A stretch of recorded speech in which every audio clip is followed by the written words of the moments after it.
Thanks everyone for joining. My name is Ed McNamara. I'm Director of Planning for Department of Public Service.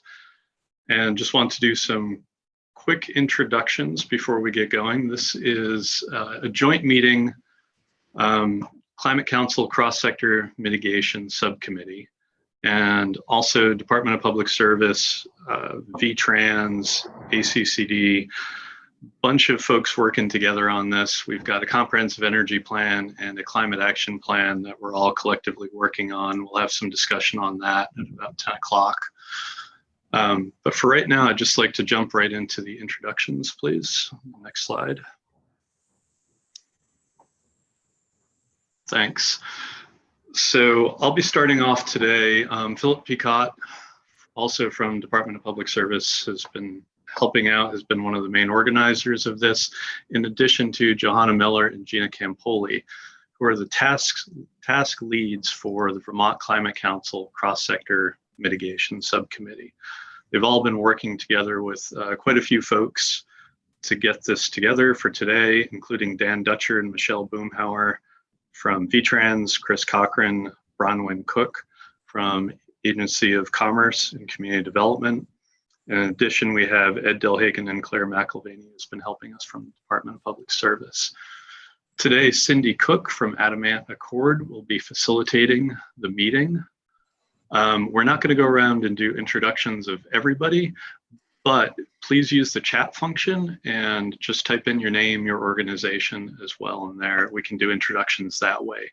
We will be saving the chat, and that will be part of the sort of unofficial record to this. Thanks.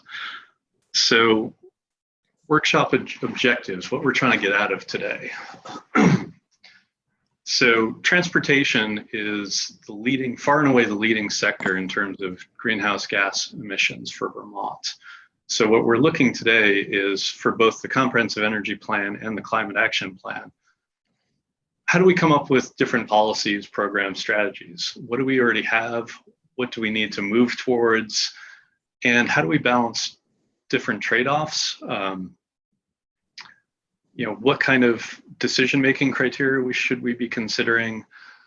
And also, specifically, how do we look at, in addition to these trade-offs, we're looking at trade-offs among equity, GHG reductions, cost effectiveness, reaching out, land use planning versus just technology focused. There's lots of different issues that we're hoping to consider in this workshop. Next slide, please. Thanks. And with that, I'm going to turn this over to Secretary Joe Flynn. Joe Flynn has been with Agency of Transportation for a few years.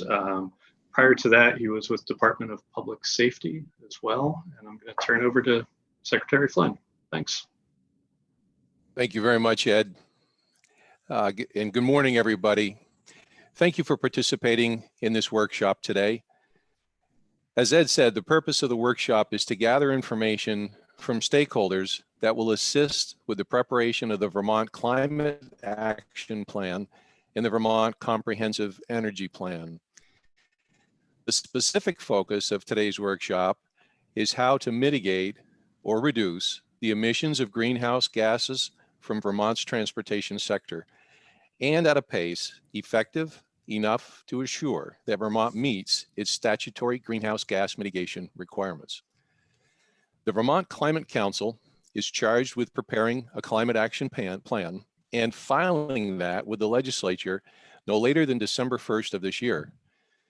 The Public Service Department is responsible for filing an updated comprehensive energy plan with the legislature no later than January 15th of 2022. And by statute, the Comprehensive Energy Plan must be consistent with the Climate Action Plan.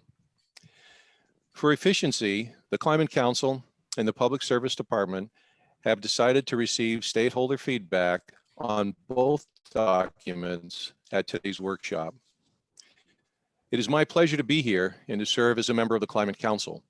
Other secretaries and commissioners and agency and department staff are working to support both the Climate Action Plan and the Comprehensive Energy Plan.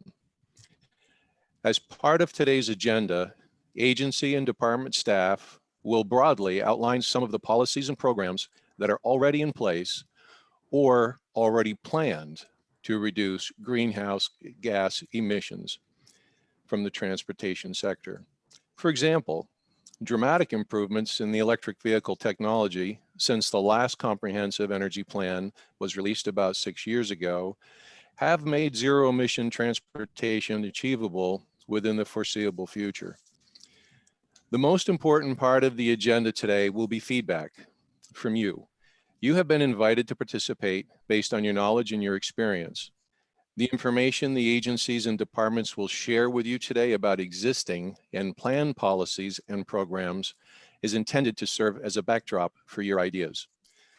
The global climate crisis demands that all jurisdictions, however large or however small, do their part to avert worsening effects of climate change. In certain sectors of the economy, including power production and transportation, Vermont is a recognized leader in climate policy. But Vermont still has work to do, and now is not the time to rest on our laurels. The Earth's atmosphere does not recognize boundaries or borders. By continuing and strengthening its climate work, Vermont can do its part in the global push for renewable energy and renewable energy economies. The central question for stakeholders lending their time and talent today is, what can Vermont do beyond what it is already doing and already planning to do? And what can Vermont do differently to expeditiously mitigate its transportation greenhouse gas emissions? The Climate Council and the Vermont agencies and departments working to address the climate crisis will be very grateful for your feedback today. Thank you very much. And thank you, Joe. So my job at this point is to run through the agenda, and I'm going to do that very briefly. So basically, there are two big chunks of the day. We'll have a presentation from a number of knowledgeable people about electric vehicles and equity, and then we'll have a morning breakout session that will happen hopefully automatically. People at the department have orchestrated that, so when you come back from your break, you'll be in a breakout session. We have a lot of questions for you. There'll be a rich discussion. There'll be a lunch break, and then the afternoon, same process where there'll be some people teeing up the question of land use and demand side management and what can be done better with those in those arenas. Then we'll have breakout sessions and report out and wrap up. Just want to quickly say that we know that we're asking a lot of you. We won't get to all the questions, I'm afraid. We welcome comments via chat here online, via email, and Ed will follow up at the end of the day about opportunities for further comment after this session. So I'm going to ask that we keep moving here so that we have as much time as possible for presentations and discussion. But first, some quick logistics. You guys all know the drill about Zoom, I hope, unless you've been living under a rock for a couple of years now. You can, if you want to comment, please use the raise your hand function at the bottom right of the page. Feel free to chat at any point. Remain muted with the video off during presentations because some people have limited bandwidth at home. Remember that this is being recorded. It and the presentations will be posted on the CEP website. And as I said before, you'll have multiple opportunities to comment. Because we have so much to do, we ask that you be as succinct as possible. So that's a quick overview. Next slide, please. So now over to Sue Minter, who's the Executive Director of the Capstone Community Action and co-chairs the Just Transition Subcommittee for the Vermont Climate Council. So Sue. Oh, are you there? You may be on mute, Sue. Can you hear me? Can now, yeah. Great. And I assume, can people see me? Yes, we can. Okay, great. So thank you all for inviting me to join you today and to be part of this really important conversation. By way of introduction, I feel like this really weaves together lots of parts of my past, which include serving in the legislature when we first actually began deliberating around climate 15 years ago. And I will say a lot has changed. Very few people wanted to admit and embrace that climate change was real and needed to be addressed. So I'm so pleased that we're really in a different place now. I also spent 10 years with the Agency of Commerce doing the community planning and revitalization program. So the land use discussion here is very near and dear to me. And also had the incredible opportunity to be in Joe Flynn's role and working with him at that time, both as the Deputy and Secretary of Transportation, but relevant to this week and this discussion. This is our 10-year anniversary of Tropical Storm Irene, and I think was truly a transformational event for me and for so many in our state, including our state agencies. One of the key I guess lessons learned and strength of our response and our recovery since has been collaboration and innovation. And I think that's really paramount to our discussion today. I serve now as the Executive Director of Capstone Community Action, which is an anti-poverty nonprofit organization in central Vermont, meaning we serve Washington, Lamoille, and Orange counties with a variety of programs from really addressing basic human needs like food security, housing and homelessness, and fuel emergency heat and utilities support, as well as Head Start, early childhood development, home weatherization for low-income families, which you've discussed in a different workshop, but also a whole suite of what I call financial empowerment programs, workforce development, financial coaching and literacy, developing micro businesses as a way out of poverty. So we are a broad array of programs and part of a statewide network, the Community Action Network. So I want to let you know that there are, I'm going to whip through a few big ideas this morning, including the work of our Just Transitions Committee, but also some of the ideas that our Community Action Network are taking on to address this issue of transportation, mobility, and equity. Next slide, please. So I am honored to be appointed member of the Climate Council and also co-chair of the Just Transitions Subcommittee, which was developed through statute. And I want to say that our committee, I see myself really as a facilitator and a learner and a listener in this committee, which has brought together a broad array of voices and representations of Vermonters who aren't always those voices we hear from and about. So BIPOC voices, Black and Indigenous, communities of color, Latinx, migrant voices, New American voices, voices of those living with low incomes, youth voices, a wonderful group which has really come together to try to dig in on what do we mean by a just transitions, and what do we mean by equity? Next slide, please. We did a workshop really learning from our academic leaders at the law school and UVM to learn that equity has a lot of important context. We learned about distributive energy, looking at how resources are distributed and the disparities or the sharing, the equity between benefits and burdens. We talked about the critical nature of procedural equity.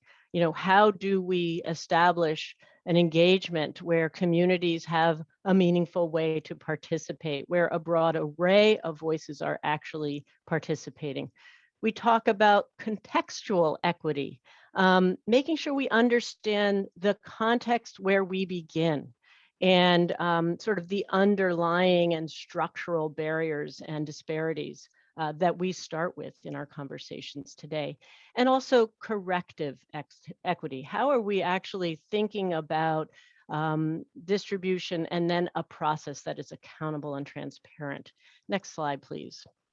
So we have developed over a couple of months and deep conversation and thought what we're talking about as guiding principles. How do we help establish a lens through which we bring equity to the forefront as we have these important, critical, and urgent conversations? And I'm going to run through these super quickly. I hope, Jane, you'll put in the chat the full document. We talk about seeking to make sure our policies and programs are inclusive, transparent, and that we have innovative and unique new engagement. We talk about seeking to be accountable in our programs and restorative, really trying to recognize past harms and address them in moving forward. We talk about a very challenging concept, moving at the speed of trust. And this is very challenging because we are really at this moment of conflict between the urgency to act quickly and the need to slow down enough to hear, to listen, to learn, and to think differently. We talk about solidarity and solidarity to create inclusionary spaces for all traditions and cultures, and particularly for Indigenous cultures. We've talked about the need to look at the most impacted first, really defining who are the frontline and impacted communities, recognizing that those need to be forefront. And we look at the need to really support our families and our workers, our union members, our laborers, as we transition our whole economy at this time. Next slide. We've developed an assessment tool to try to help us. Let's recognize this is really new, this is really different, and this is really important. But what does it mean? So we've tried to develop a rubric, a kind of a tool to help us as we develop and assess our ideas. So we want to look at measuring, are we aware of the impacted and frontline communities? Are we really analyzing the burdens and benefits of proposals, both the proposals, the policies, but also how we're going to implement programs that we take on? Are we ensuring an equitable and just engagement? And how are we doing that, or what's the value of that? What kind of funding and data are we using? Are we exploring new data that maybe hasn't been considered a priority in the past? And how are we really thinking about these outcomes and how they address, especially frontline and impacted communities? Next slide. I want to clarify sort of what do we mean by impacted and frontline communities? This is a critical question across the country. We've looked at those who are highly exposed to climate risks, such as flooding, which of course we think a lot about, but also extreme temperatures we need to think more, and health overall. We want to look at communities that experience oppression and racism, that have been historically excluded from opportunity and therefore have less resources to adapt to our climate and our changing economy. For those who really bear the brunt of pollution, and are also likely to experience job transition. Next slide, please. So those are sort of some big ideas that we'll wrestle with, that we've sort of provided as the Just Transition Subcommittee. But I want to move to thinking about how we look at the impact of our current transportation system. And I think this slide from the Energy Action Network really demonstrates that once again, those with the lowest economic benefit and opportunity share disproportionately the burden of the cost of our current transportation system. Next slide, please. And this slide from Efficiency Vermont really looks at how the percent of income is spent on transportation costs. So in general, those who need to commute the most, the furthest, and those who live furthest from population centers are spending more. But it is interesting to look at some outliers, and I can't help but see the city of Barrie, where folks actually aren't commuting long distances, but their incomes are very low, so that they rank dark on this slide. Next slide, please. I want to end with a few ideas that we've been working on to kind of change this, to address transportation inequity. One is called Mileage Smart. This is a program that our legislature embraced. It was an idea that sort of I came up with early in the conversation around, what are we going to do to transform the vehicle fleet? And I just want to step back for 1 minute with a story. I came into this job having served at the legislature and also in the transportation agency, thinking a lot and very motivated around recognizing transportation as the greatest sector contributing to our climate problem, adding greenhouse gas emissions to our environment. But what I have learned in this job is the other side of that, which is that transportation is also, in Vermont, lack of transportation, the greatest barrier to economic opportunity. So in my current job, where we're trying to figure out how to get people into economic security, it's amazing to learn that, for example, a 2020 study produced for the legislature by our Reach Up program determined that, quote, vehicle ownership has the highest correlation to upward social mobility. The first 3 months I took this job, which I'm now on about to complete my 3rd year, and I've been learning every day on this incredible journey. I met with all of the partner agencies. I certainly have thought about demographics and equity from a policy perspective, but never from boots on the ground in the way that I've been exposed and learning this through this job. And every director of every program that we partner with talked about their 2 key problems: housing and transportation mobility and lack of access. So we're thinking a lot about transitioning our fleet and expanding access to transportation, access to get to work, access to get to healthcare, access to get food and childcare. When you are basically denied that basic access, you are trapped in poverty. And so I just really wanted to underscore that point.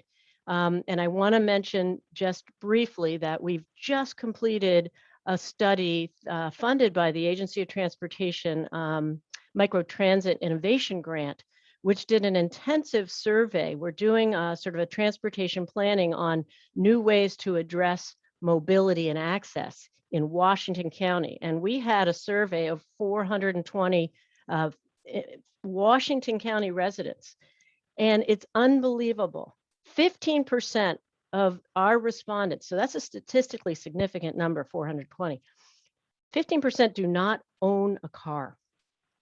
The top reason is they don't have a driver's license. 28% do not have consistent access to a vehicle. Either they have one vehicle for a 2-car family or a family that needs 2 cars, or the number of time that their vehicle is broken and unable to be fixed because of income. So when you put those together, we've got 43% of our residents in Washington County with unreliable access to a vehicle. So we've got to address this problem as we think about electrifying the fleet. So Mileage Smart was the idea when we were looking at incentivizing electric vehicle purchases. It was quite obvious to me that our clients would never afford an electric vehicle, but they could really benefit from a more fuel efficient vehicle and a used vehicle. Benefit not only because they would be reducing their greenhouse gases and carbon footprint, but more importantly, they would be getting a car they could afford, both in the beginning and over the long term because of lower maintenance costs and lower gas costs. So Mileage Smart has been a great program, a partnership with the Agency of Transportation. I want to thank and recognize Dan Dutcher for help and Michelle Boomhauer for helping us move this forward. We have one person for a statewide program. We got off to a slow start, but we're really building momentum now to help low-income clients who are below 80% of the state area gross income and median income, sorry, and that we have eligibility of 5,000 toward a either used hybrid or a plug-in hybrid. We've put 126 vehicles into the hands of low-income people through this program. Next slide, please. And it is interesting. Let me just break in briefly to give you the 2-minute warning. Okay, great. Just to mention that many of these, but not all, are hybrids, especially Priuses, but we have more and more used all electric and plug-in electric coming into the fleet. Next slide. And really, I'm at the last slide, so perfect timing. 2 other quick ideas that we are building are electric vehicle mobility and equity program, for which I mentioned that study, building the groundwork for why we need a ride-hailing service with all electric vehicles and with shared all electric vehicles, so that we can provide rides to our employers who can't fill jobs because they can't get to work. The study demonstrated an incredible number. 2/3 of the respondents couldn't get to their medical appointment because they didn't have access to vehicle or transportation. The other program, which is brand new, just getting off the chopping block, but financial energy and coaching. Many of our clients who tried to get our Mileage Smart couldn't have access because they didn't have a relationship or understanding of banking. They had no credit, they had no savings. So we know we do a financial coaching program, and we are now building energy coaching into that, so that we're thinking about how we can educate and engage our clients in all of the programs that we want to provide in the energy and climate space through better financial counseling. Final slide, please. So I want to say that we really can't leave folks on the sideline. We have to think about transforming our fleet to all electric and reducing the amount of miles traveled, but we also need to think about those who are really left behind. And I just want to say this is not easy, but this is our moment, our time to be thinking innovatively and transformationally about both our climate and the inequality that our systemic inequality and racism that we live with. Thank you very much for your time, for listening, for thinking and being together and innovating. This is a time where I really always look to the great state of Vermont for innovation and for solutions. Thank you. And thanks, Sue. Over to you, Ed. Great, thanks. So for this portion, we're going to go briefly through the Comprehensive Energy Plan, and then Jane Laserchek, Director of GWSA, who's been doing an amazing job with the Climate Council, is going to go over the Climate Action Plan. We'll talk a little bit about how they interact as well. Next slide, please. A little bit of background. There's actually a statute saying here's the Vermont energy policy.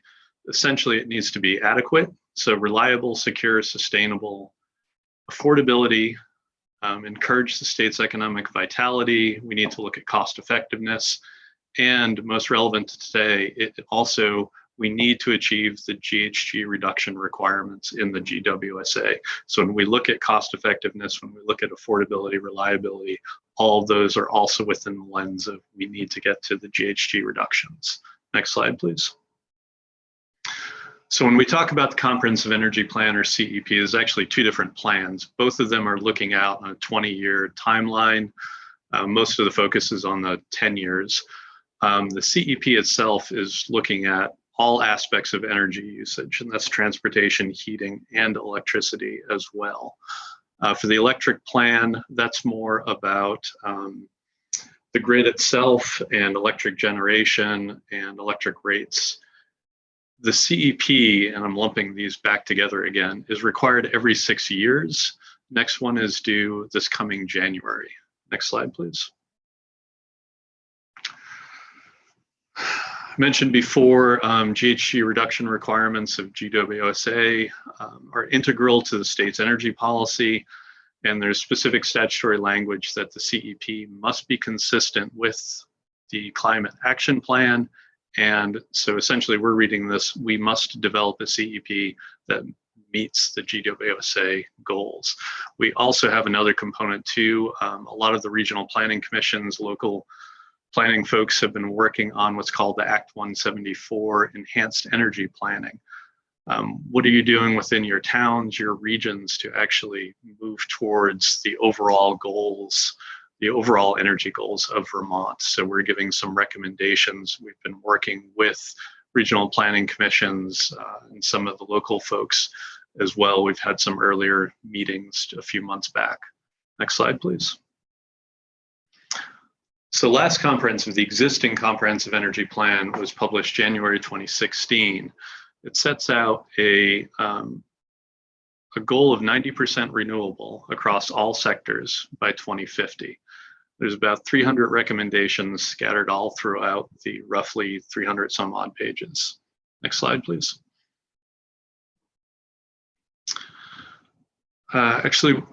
So this one basically reiterates 90% by 2050 as a starting point. That's where we're starting with the CEP, looking at potentially going farther on this as well.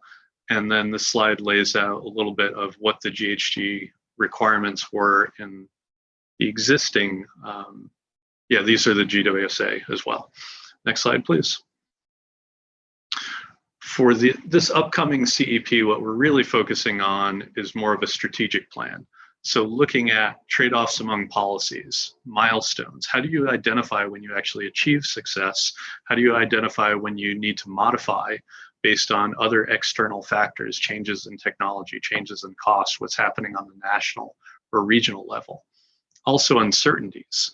What happens if lithium-ion battery prices skyrocket? What do we do? How does that influence how we meet GWOSA requirements?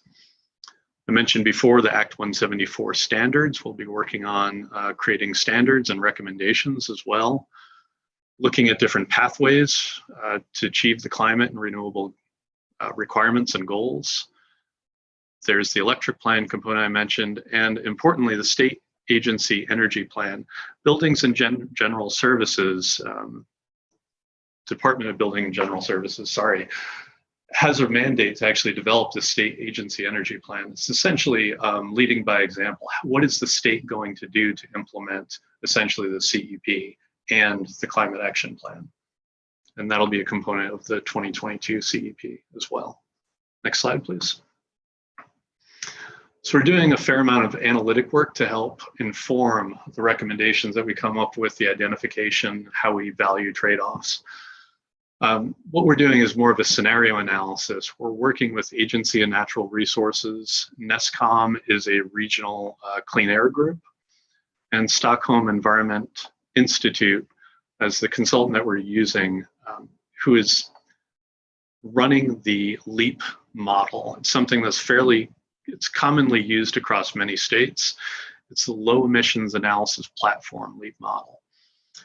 So it's scenario-based modeling. It tracks consumption, production, resources in all different sectors, and you can run optimizations through this modeling of what's the best way to achieve GHG reductions.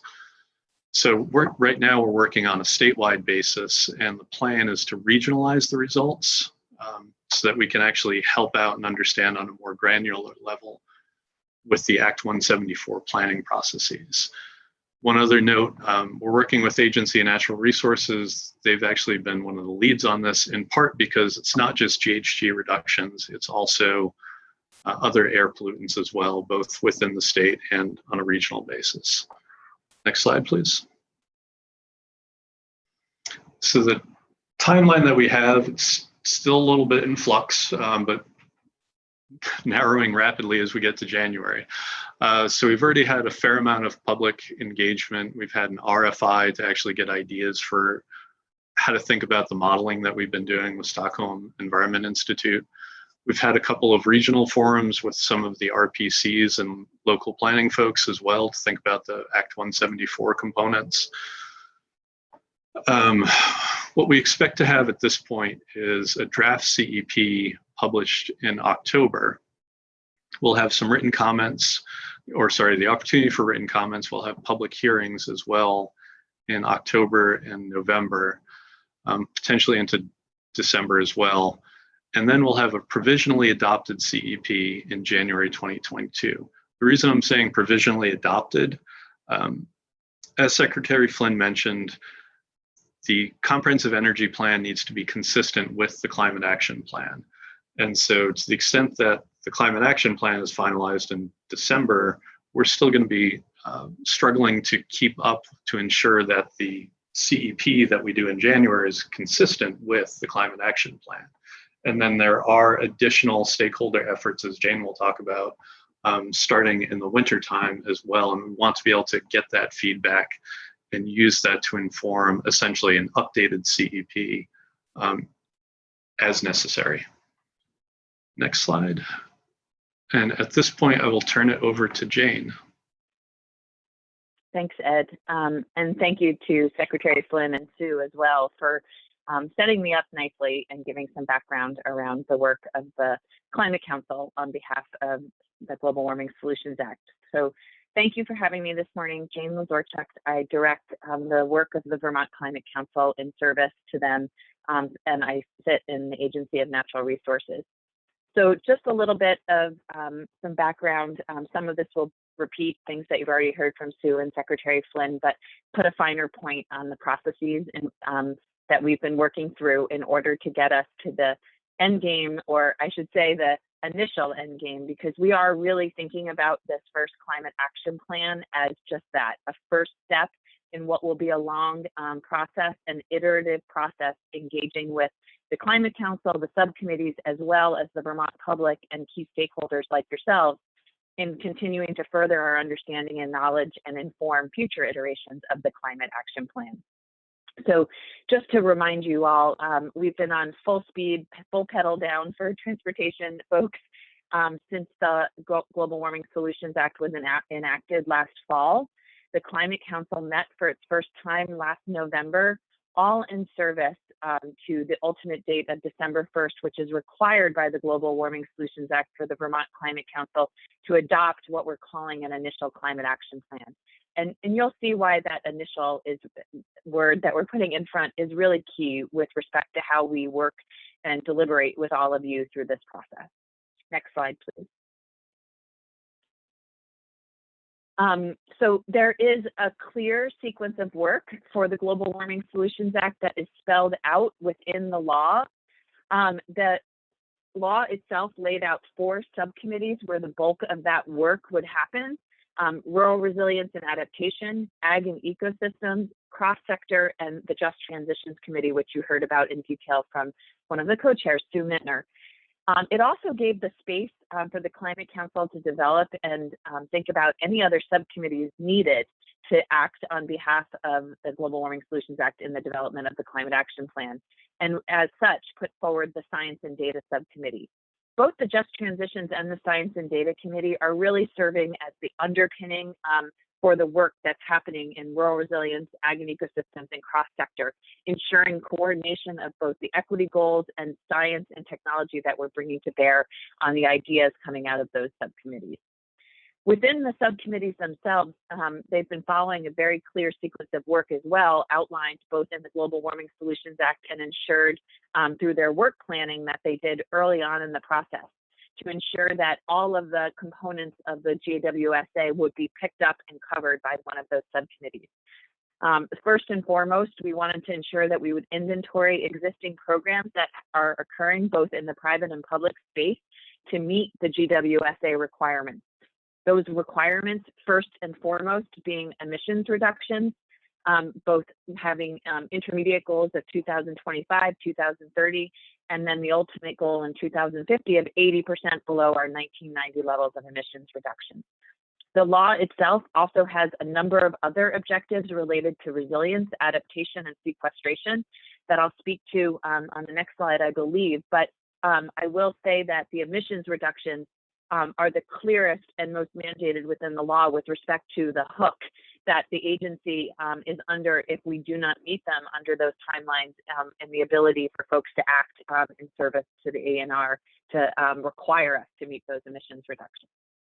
Beyond inventorying existing programs, once we had a clear picture of understanding where we have roles and responsibilities already acting to meet those requirements, there was the task of the subcommittees to begin to identify and analyze and evaluate new strategies needed, which we'll speak to today where we are in that process right now and how you fit into that. The final act of that will be not only the what of what we need to do this, but the how. That is sort of beyond other states. So what they've done in their first climate action plan, not just identifies the high ticket items, the big ideas, but actually come up with how we're going to implement them. And by that, I mean also developing financing strategies in order for us to do that. We'll also put forward a monitoring strategy that will help us understand how well we're doing with respect to the policy levers that we're trying to pull and act.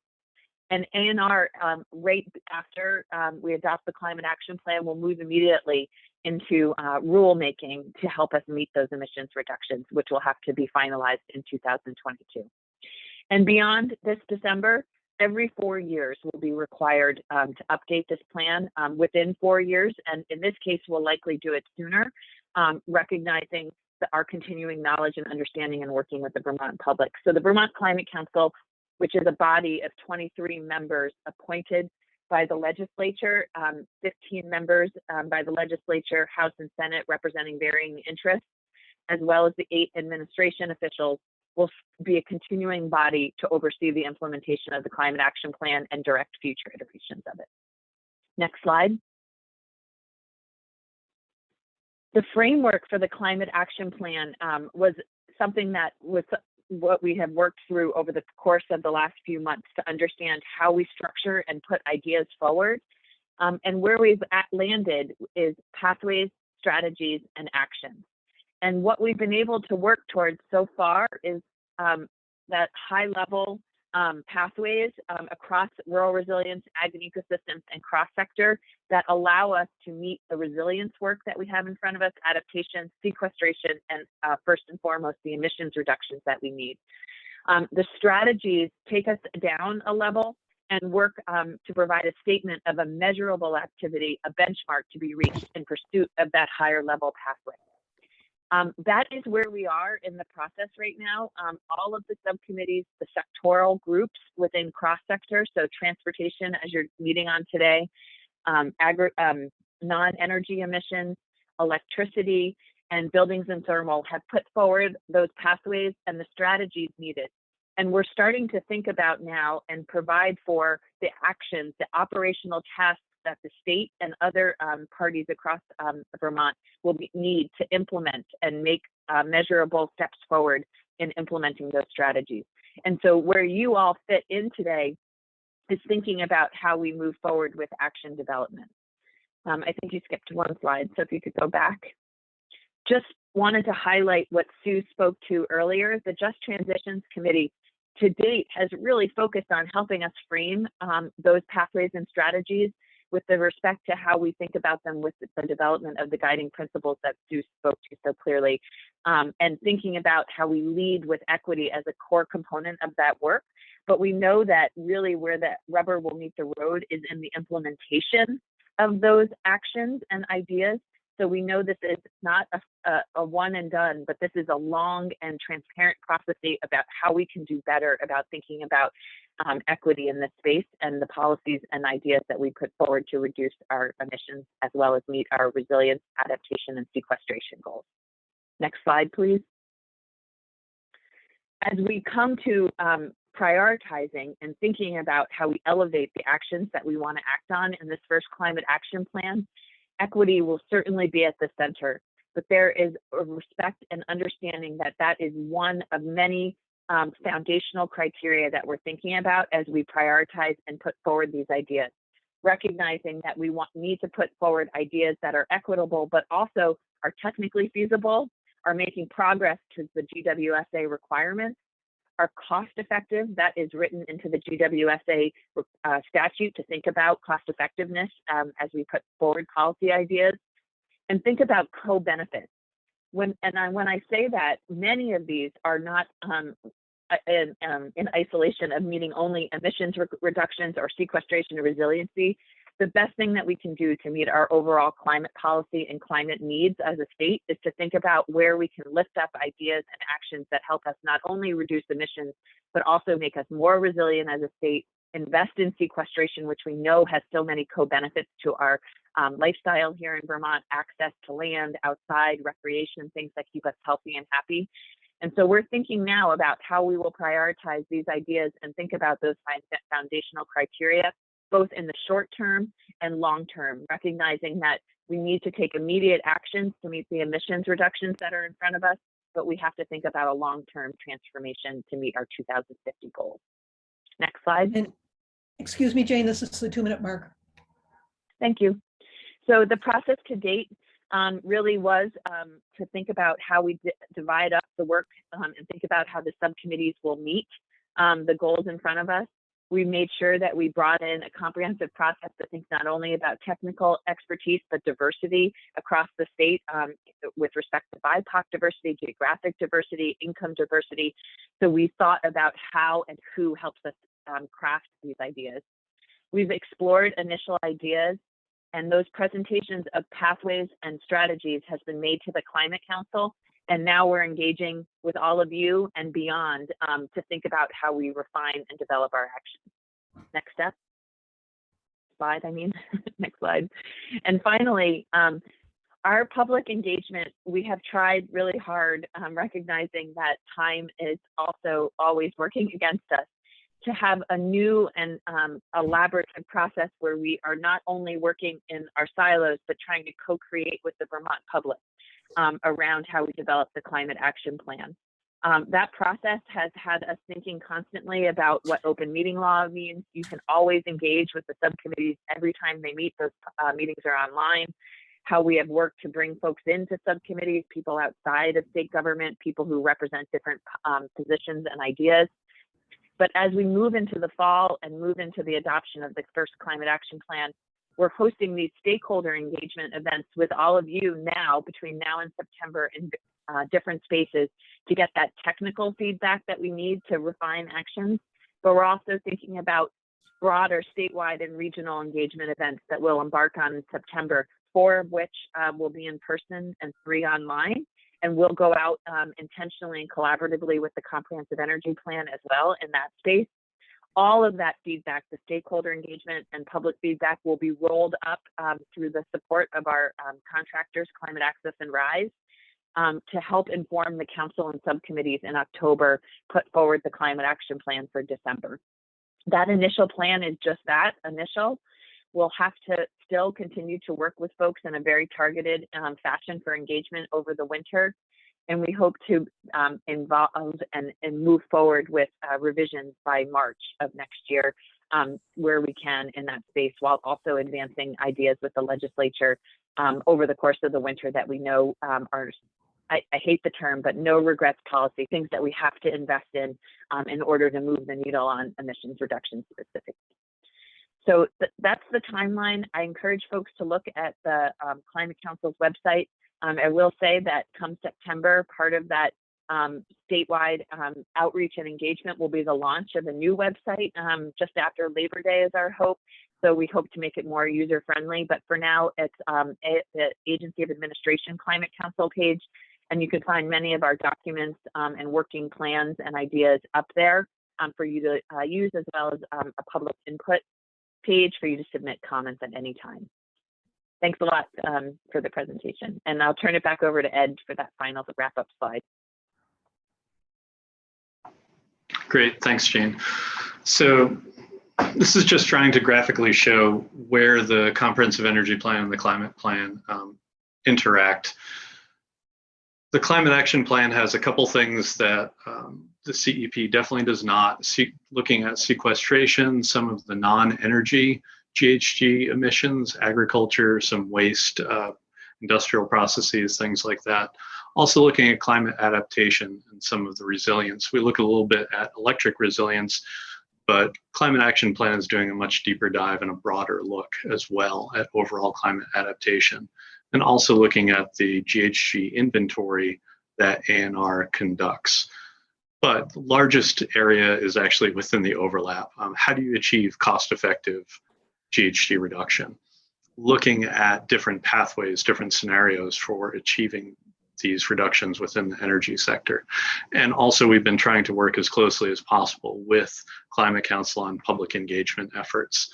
And then last and definitely not least is how are we approaching equity in this transformation that we need to have economy-wide to move to meet the GHG reduction requirements in the GWSA. And I will stop there. I don't know if there's time for questions, Cindy. Yeah, actually, we will in just a few minutes, Ed. So I want to thank you, Jane, and Sue for your presentations. You all have lots to cover. But we're going to move on to Jared and then have an opportunity for informational questions for all four of you at the same time. So Jared Duvall is the energy, he works with the Energy Action Network. And I'm going to pass it over to you, Jared. Thank you, Cindy. It's great to be with you all this morning. I'm here this morning wearing two hats, both, as Cindy said, as Executive Director of Energy Action Network, which is both a network of organizations working together to help meet our climate and energy commitments as a state, but is also a small backbone nonprofit organization that I lead that does a lot of tracking and analysis to help ground conversations like these in evidence and some of the latest and highest quality available data that we can collect or produce. So I'm also here wearing the hat as a member of the Vermont Climate Council, appointed to the seat to represent an organization with expertise in energy and data analysis. And my main role this morning is to just help set some context, mainly on sources of emissions in the transportation sector and some of the proven and available pathways we have ahead of us to be able to reduce transportation sector emissions. There's also a lot of information in the report, the cover of which you see on the screen, the annual progress report for Vermont that EAN produces on more related to economics and equity with relation to transportation. I don't have time to get into those topics today, and they've already been so well covered by Sue and among others earlier, but if folks are interested in more of EAN's transportation analysis, please do see eanvt.org, and especially this recently released annual progress report for Vermont. But let's dive in on transportation emissions. So overall, you can see that whether we are looking at overall emissions or total energy costs that Vermonters face, the transportation is the largest source of greenhouse gas emissions at 40% of our statewide emissions. That's per the Agency of Natural Resources greenhouse gas inventory, or on energy expenditures at 45%. Next slide, please.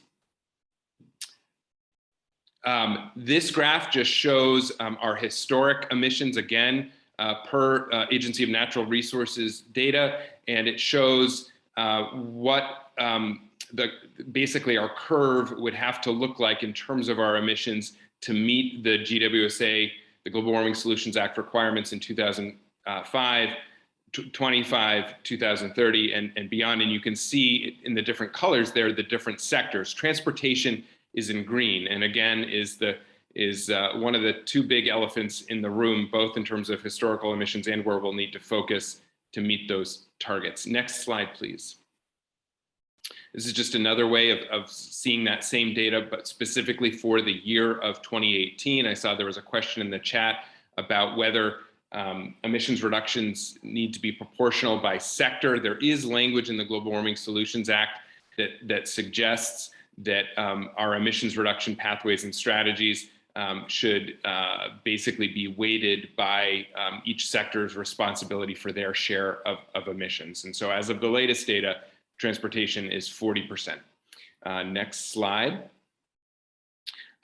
This is just to compare Vermont to the US to see that we're actually quite a bit higher. You know, nationwide, transportation sector emissions are about 30%. whereas ours are 10 percentage points higher than that. Next slide. And where does that come from? This is the fuel breakdown. The vast majority of it is from our on-road fleet.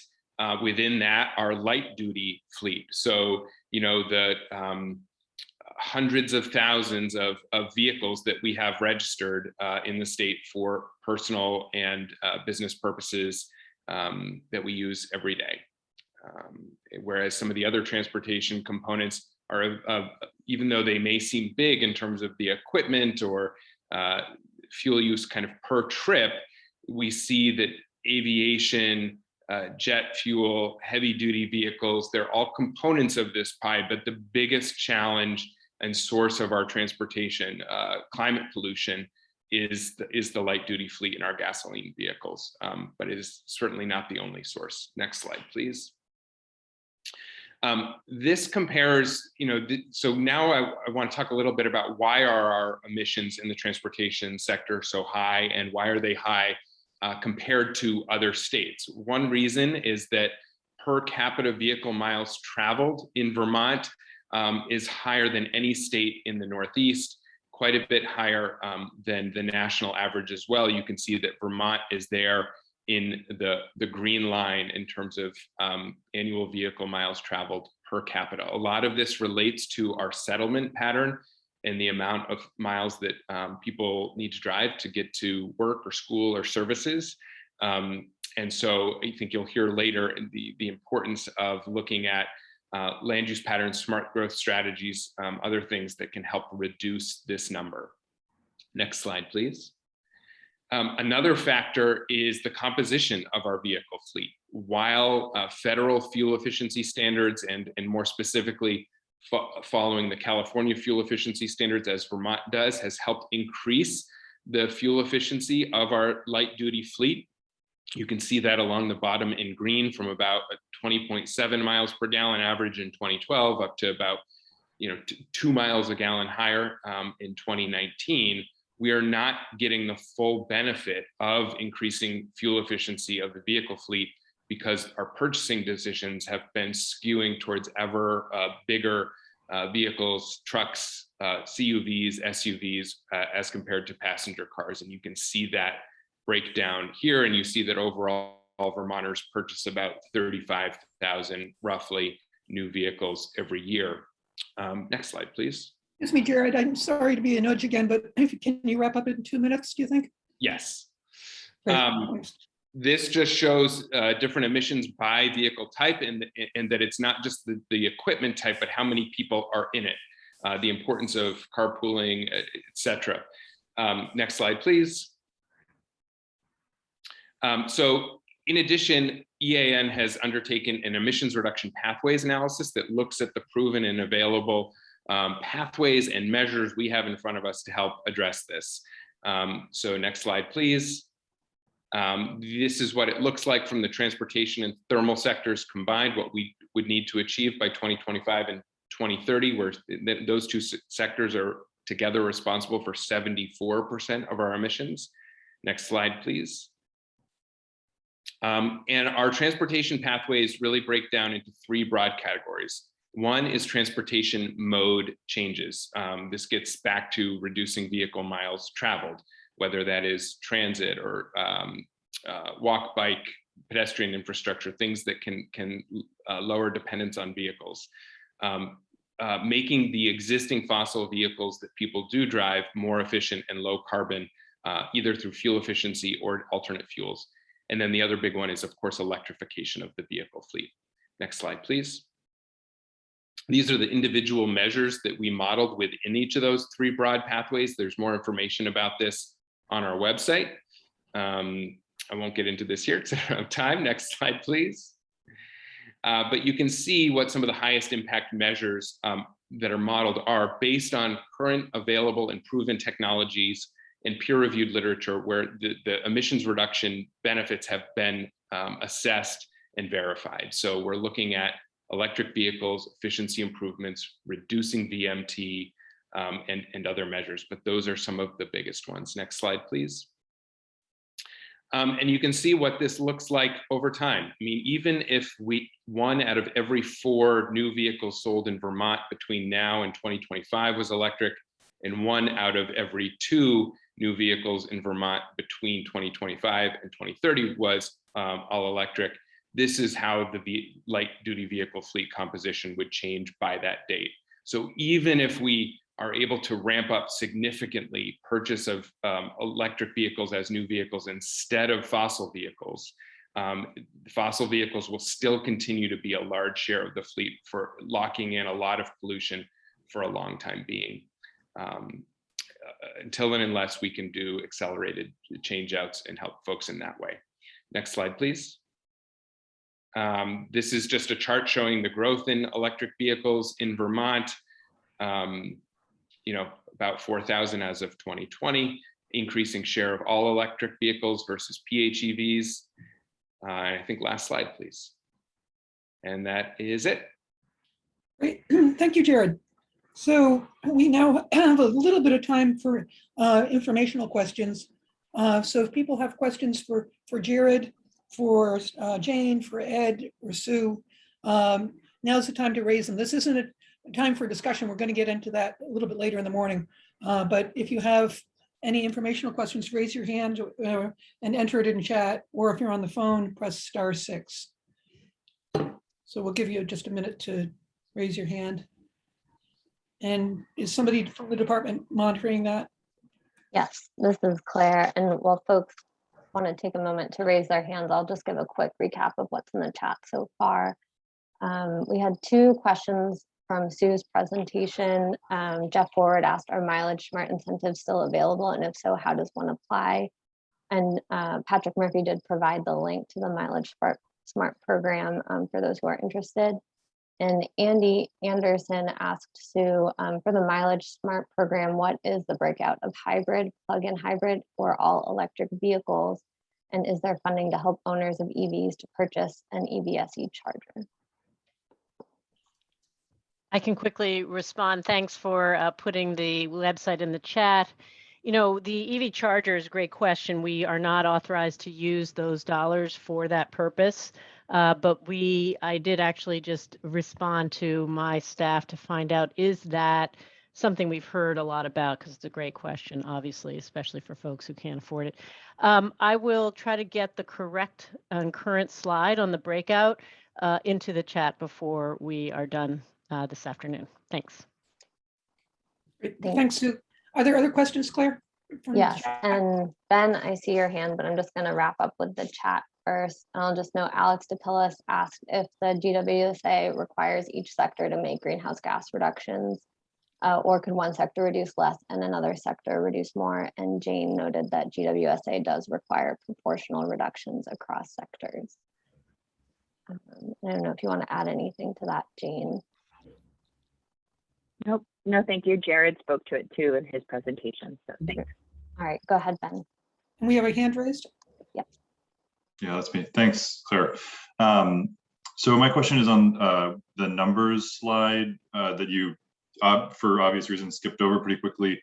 I think a lot of people have heard the EV number, the 45,000 or so EVs needed by 2025. I understand you've also done similar analysis for public transit. Can you give folks a sense of, do you have a sense of how many additional public transit trips would be needed, or like the size of the public transit fleet that would need in order to hit that 2025 number? Because just glancing at the chart, it looked pretty intimidating to me in terms of what it would actually take to get there. Is it safe to assume that's a question for me, Ben? Yeah, yes, that's correct. So I just want to set a little bit of context about what our pathways model is and is not. It's really intended to illustrate the general scale and pace of transition that will be necessary to meet the energy related components of the Global Warming Solutions Act emissions reduction requirements, given kind of presently known and available measures. We don't intend it to be a rigid or narrow prescription for exactly what has to happen, nor should it be thought of as a prediction of what we think will happen, and certainly not in a business as usual scenario, because as you suggest, Ben, a lot of meeting a lot of these targets would require new action to do. But to go back to that slide, I don't know if you're able to, Philip, I will just say I put in the chat the link to the emissions reduction pathways that has the full model, spreadsheet model, if folks want to look, a PowerPoint presentation by our data manager, May Butler, and the white paper. So Jared, can I suggest that you and Ben have a more detailed conversation about this offline? Sure. Does that But work? yes, but just to generally answer the question, we definitely include in the model opportunities to increase public transit ridership, as you can see in that third row of this slide. Great, thanks. Other questions? Your hands raised, Claire? Not at this time, no. Okay, so could we go to the next slide? And I'll introduce Johanna Miller and Gina Campoli, and they're with the Cross-Sector Mitigation Committee of the Climate Council. So over to the two of you. Hi. Thank you, Cindy, and thanks everyone. I'm going to start and then turn it over to Gina. Johanna Miller of the Vermont Natural Resources Council. I'm the House appointed member on the Climate Council. I'm representing a very broad environmental community. So great to be here with you today. Gina and I are taking the lead on cross-sector in the transportation arena, which, as you just heard and you know well, transportation, 40% of our greenhouse gas emissions. So it's a really critical piece of the climate action plan and the work ahead of us. It's going to be challenging, but obviously essential for the required progress we need to make. So we are really looking forward to digging into this conversation with you today. And we are looking to really sort of get at, what are the things that we should be doing, sort of first and prioritize out of the gate, and what we should be setting the stage for longer term, more transformative, equitable progress. Next slide, please. So what has been our charge and our work to date? I think Jane really highlighted this well. We have been tasked with identifying the broad pathways, getting a little bit more specificity on the strategies we need to advance to move those pathways and those solutions forward. And right now, as Jane articulated, we are in the process of starting to make steps toward identifying more concrete actions. What are the policies and specific program or plan design that we need to be advancing to really make those pathways and strategies concrete? And how do we do that? Again, I think Jane articulated that very well. How do we do that well in a rural state with a deep commitment to equity? So we are very much looking forward to getting into the nitty-gritty of the actions. I'm going to overview momentarily at a high level what we have identified as initial potential strategies to wrap our head around those actions. So I just want to say a quick thank you to so many who have already informed our efforts. So this is a really great opportunity to go further with even more of you. Next slide, please. So our hope today and in the weeks ahead, again, recognizing this will be an iterative process before we deliver the initial plan, and as we do the work over the next years to go even further. But our hope today is to get your input, insight, concerns, and suggested strategies that we should be advancing. What are those concrete actions, again, for the short term, and then helping us to identify the long-term strategies. So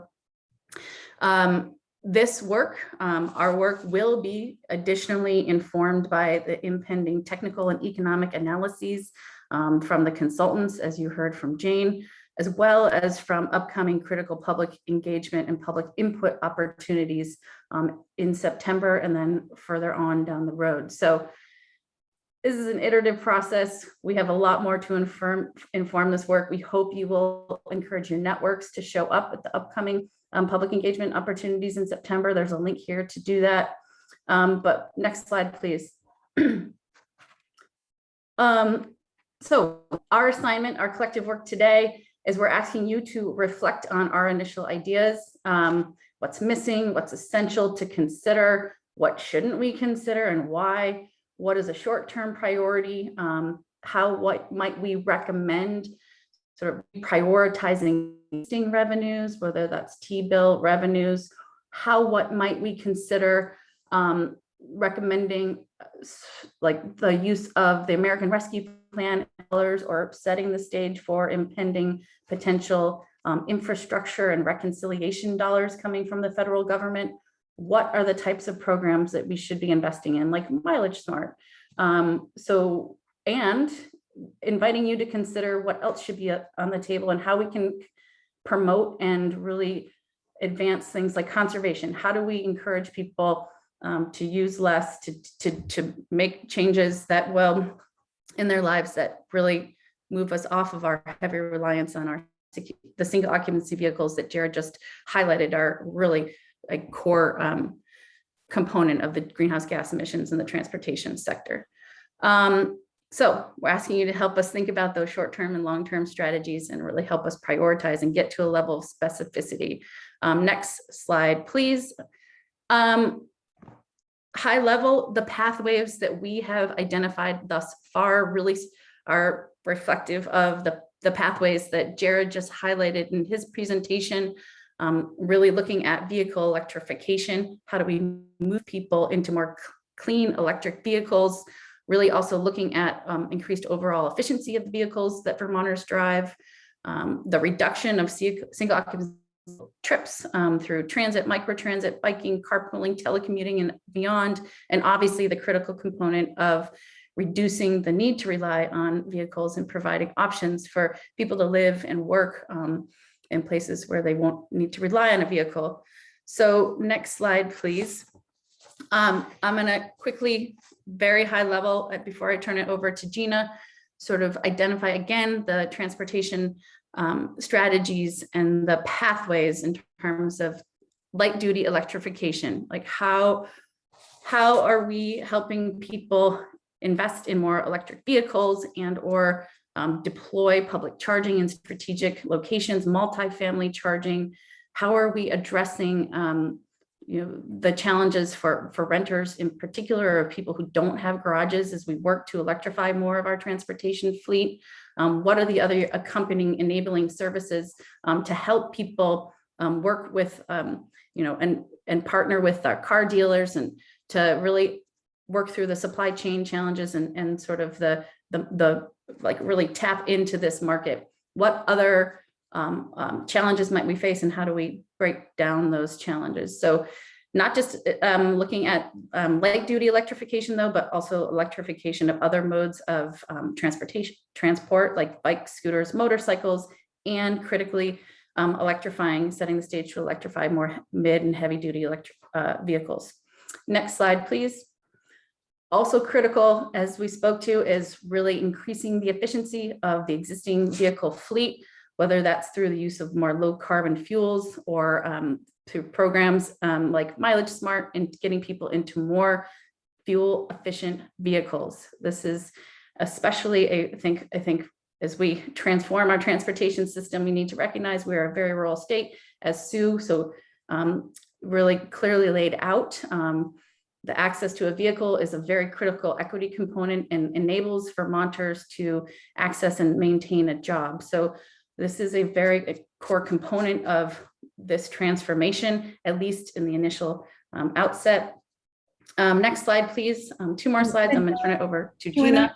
Sorry to interrupt, but the agenda developers were very ambitious about what they thought we could fit in here. So if you can do a quick overview of your slides and give it over to Gina, that would be great.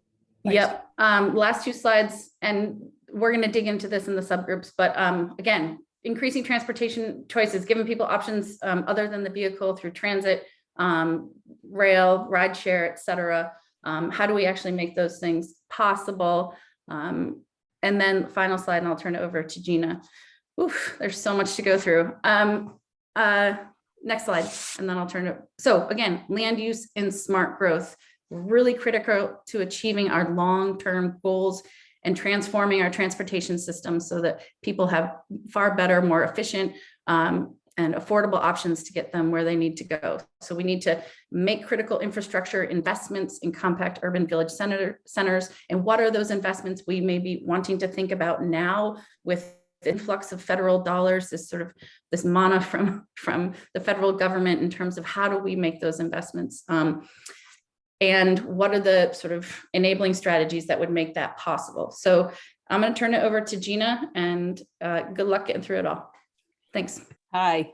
Next slide. In the interest of time, I won't introduce myself, but I will quickly explain how we're going to get from how we've been thinking about getting from all this huge number of strategies to the how that Jane so eloquently described in her introduction. So there are key considerations in our view. One is funding. How much is needed to address the near-term needs and so that it would be sustainable over the long time? Regulatory and other policies to grow, expand, investigate, or adopt. What administrative structure and capacity in Vermont state government is needed in order to get to the leadership and interagency coordination to get our programs out the door? Equity, of course, and how do we incorporate those critical principles that Sue described? And then finally, data. How do we collect it, model analysis now in the future? And we're really interested in knowing from you techies on how to best do that. Next slide, please. So we have key questions. You're going to see these again. I'm going to quickly go over them. In a nutshell, with funding, what's the best use of the federal largesse that's coming our way in order to achieve the emissions goals? Should we funnel them to in the existing programs that Joe Flynn referenced? What smart growth, transit, and other programs? What's working, what's not, and what improvements are needed? And then what do you believe are long-term options? Next slide. This is another big one. Okay, we've got some regulatory policies in place now, but there are others that are in the works. There are some that are new and we're just beginning to think about.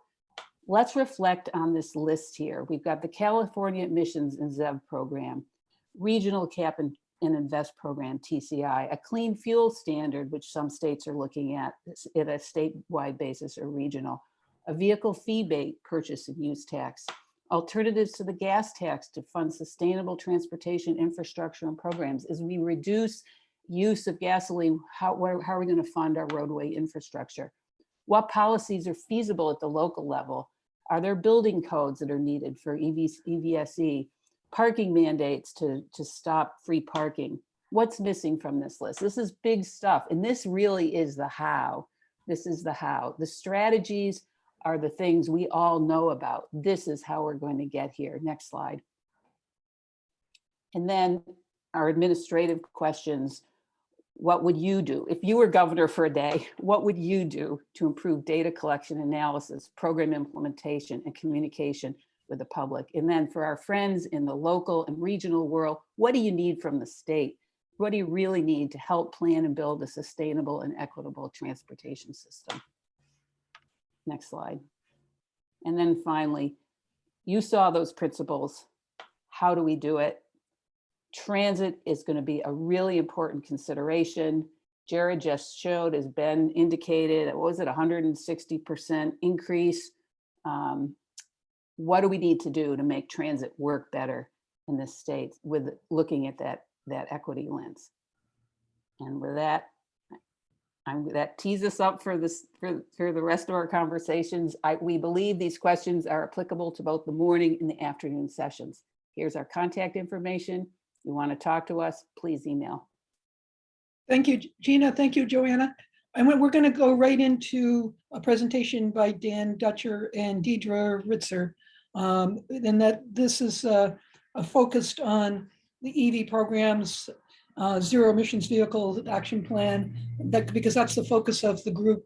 The breakout group this morning is vehicles. So I'm going to pass it over to you, Dan and Deidre, so you have as much time as possible. And I just got to say, that's the cutest damn logo of the plug-in car. I just love it. All right. Well, thanks very much. Can folks see me and hear me okay? I can. Great. Excellent.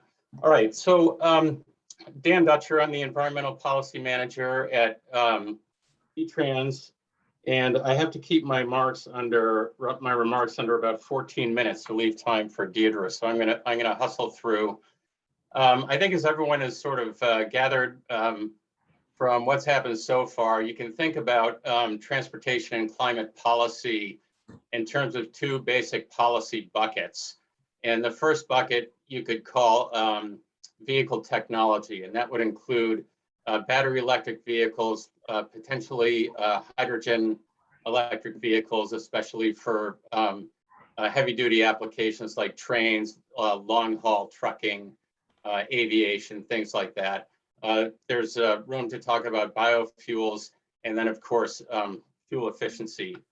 So we're gonna drill down on that this morning. And then the next policy bucket that we'll talk about later this afternoon, I would call transportation demand management. Other people have called it VMT reduction. So we'll deal with that later. Next slide, please.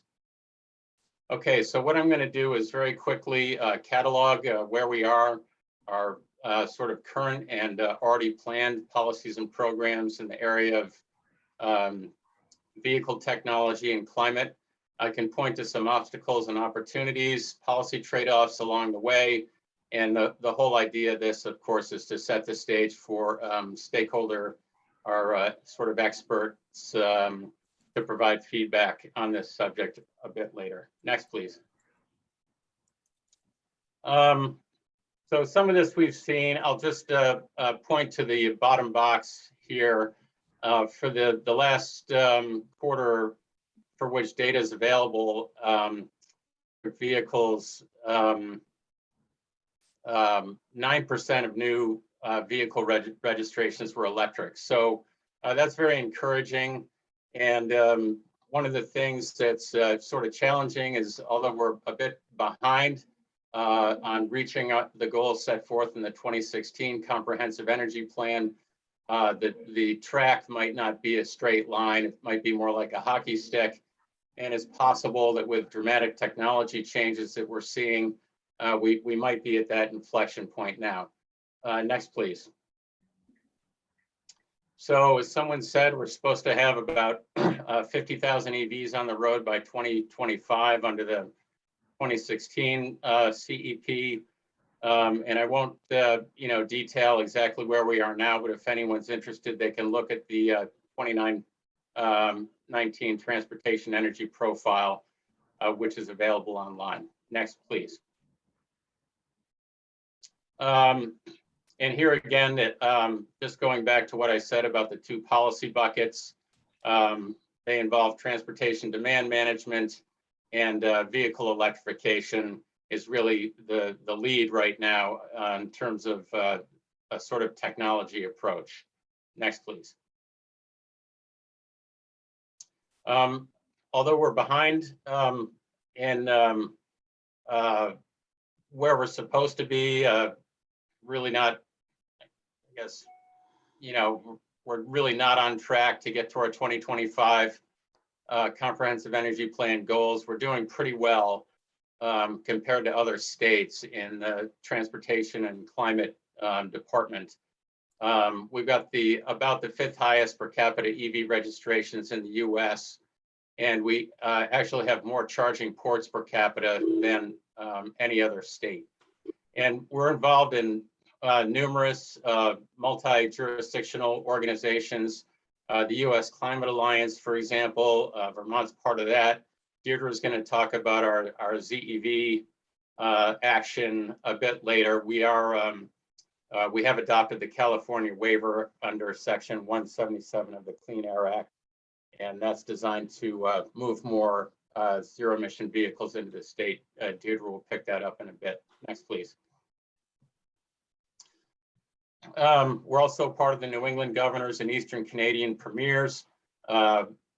The various jurisdictions involved track progress on vehicle electrification. There's an international resolution on that, and we sort of compare metrics and try to coordinate charging infrastructure build out. Vermont remains very active in the Transportation and Climate Initiative, which does involve more than the Cap and Invest program. There There's a lot of information sharing, best practices, that kind of thing. We have not yet joined the Cap and Invest program that TCI has designed for transportation fuels.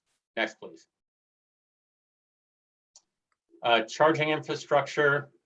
VTrans is funding Drive Electric Vermont, which is run by VEIC, to prepare a comprehensive EVSE build-out plan. EVSE is electric vehicle supply equipment. It's sort of synonymous with charging infrastructure. So Drive Electric Vermont is going to get to work on that shortly. There is a goal in the transportation bill to locate a charging station, fast charger, within 5 miles of every interstate interchange and no more than 50 miles apart along state highways.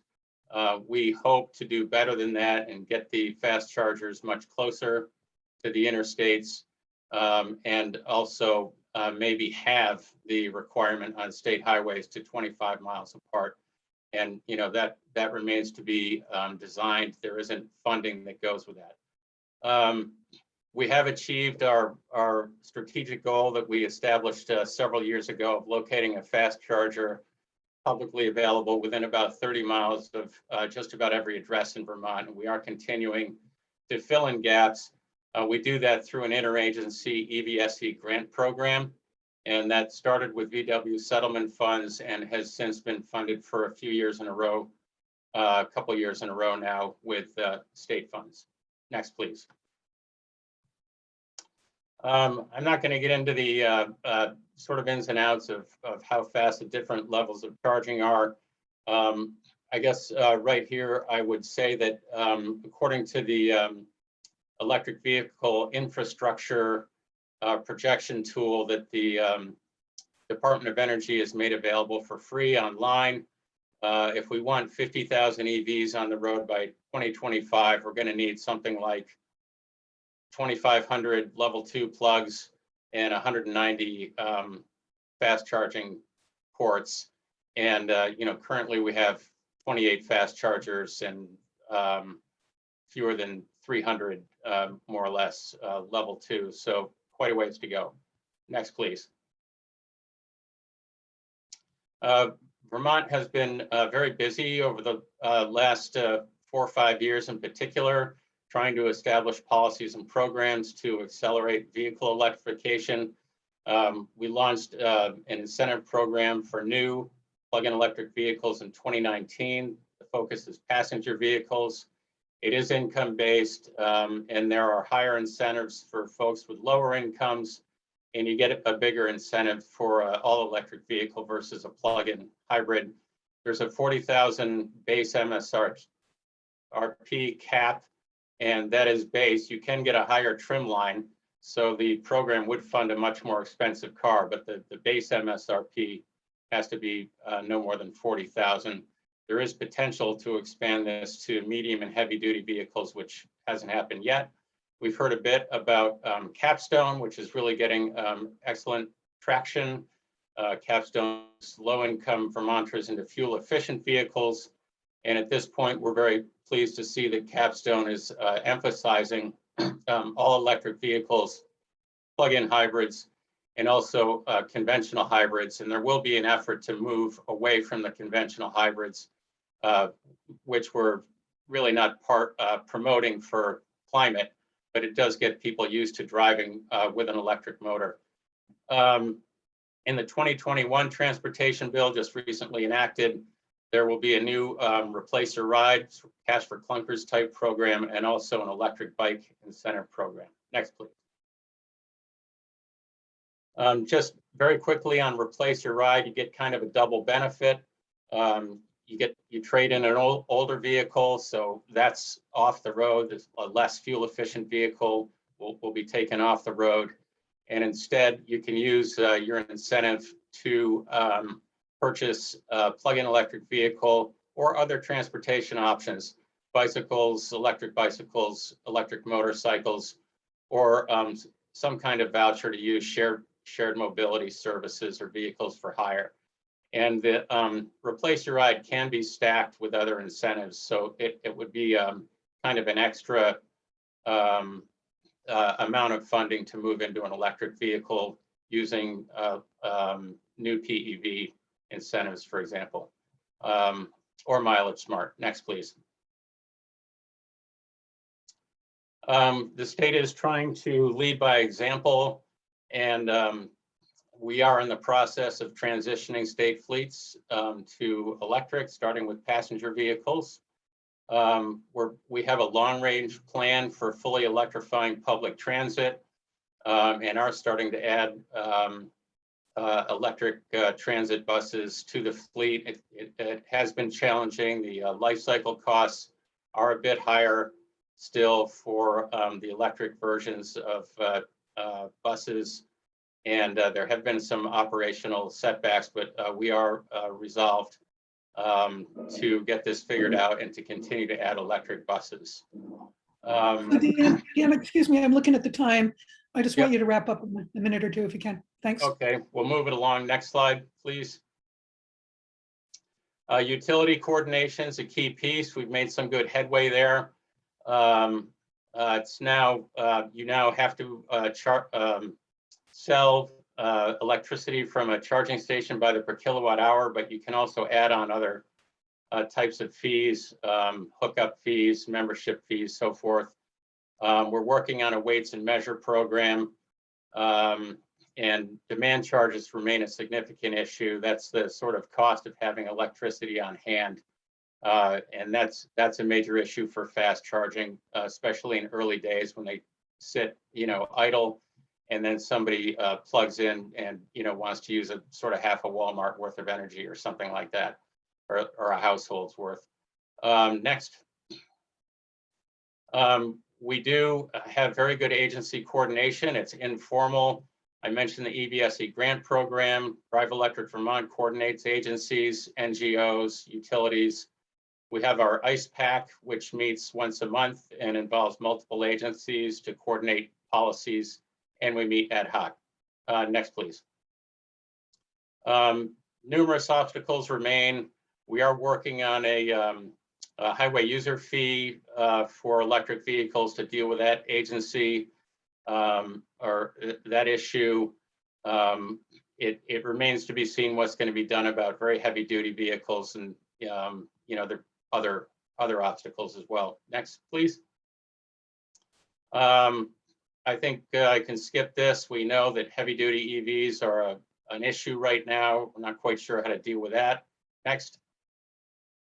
I think we can skip this. Hydrogen, it's not penciling out yet, but we're open-minded. And we might need this, as I mentioned, for heavier duty applications. Next slide, please. Biofuels had a kind of a significant role in the 2016 Comprehensive Energy Plan, and we've made little or no progress on that. There are some pros and cons, and it's a difficult one to work out. We'll be interested in what stakeholders have to say about it. Next, please. Equity, we've talked about. I think I'll keep moving. Next, please. And then obviously, Vermont is sort of an island in a much bigger sea. There's a lot we can do, but there's a lot that depends on what other jurisdictions do, including the federal government. Next, please. And here's a bunch of open questions. It's the last slide. And I think, really at this point, I should hand it over to Deirdre. Thanks, Dan. Sure. Thank you. I'm Deirdre Ritzer with the Department of Environmental Conservation, and I'm going to provide some information about regional efforts related to ZEVs and California Emission Standard programs. Next slide, please. The Clean Air Act, well, I want to start by getting us all on the same page. The Clean Air Act requires EPA to establish motor vehicle emission standards, and it preempts states from setting their own motor vehicle emission standards.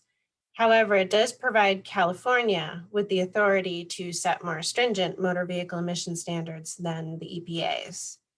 And Section 177 of the Clean Air Act authorizes states to adopt California's motor vehicle emission standards instead of defaulting to EPA standards. Next slide, please.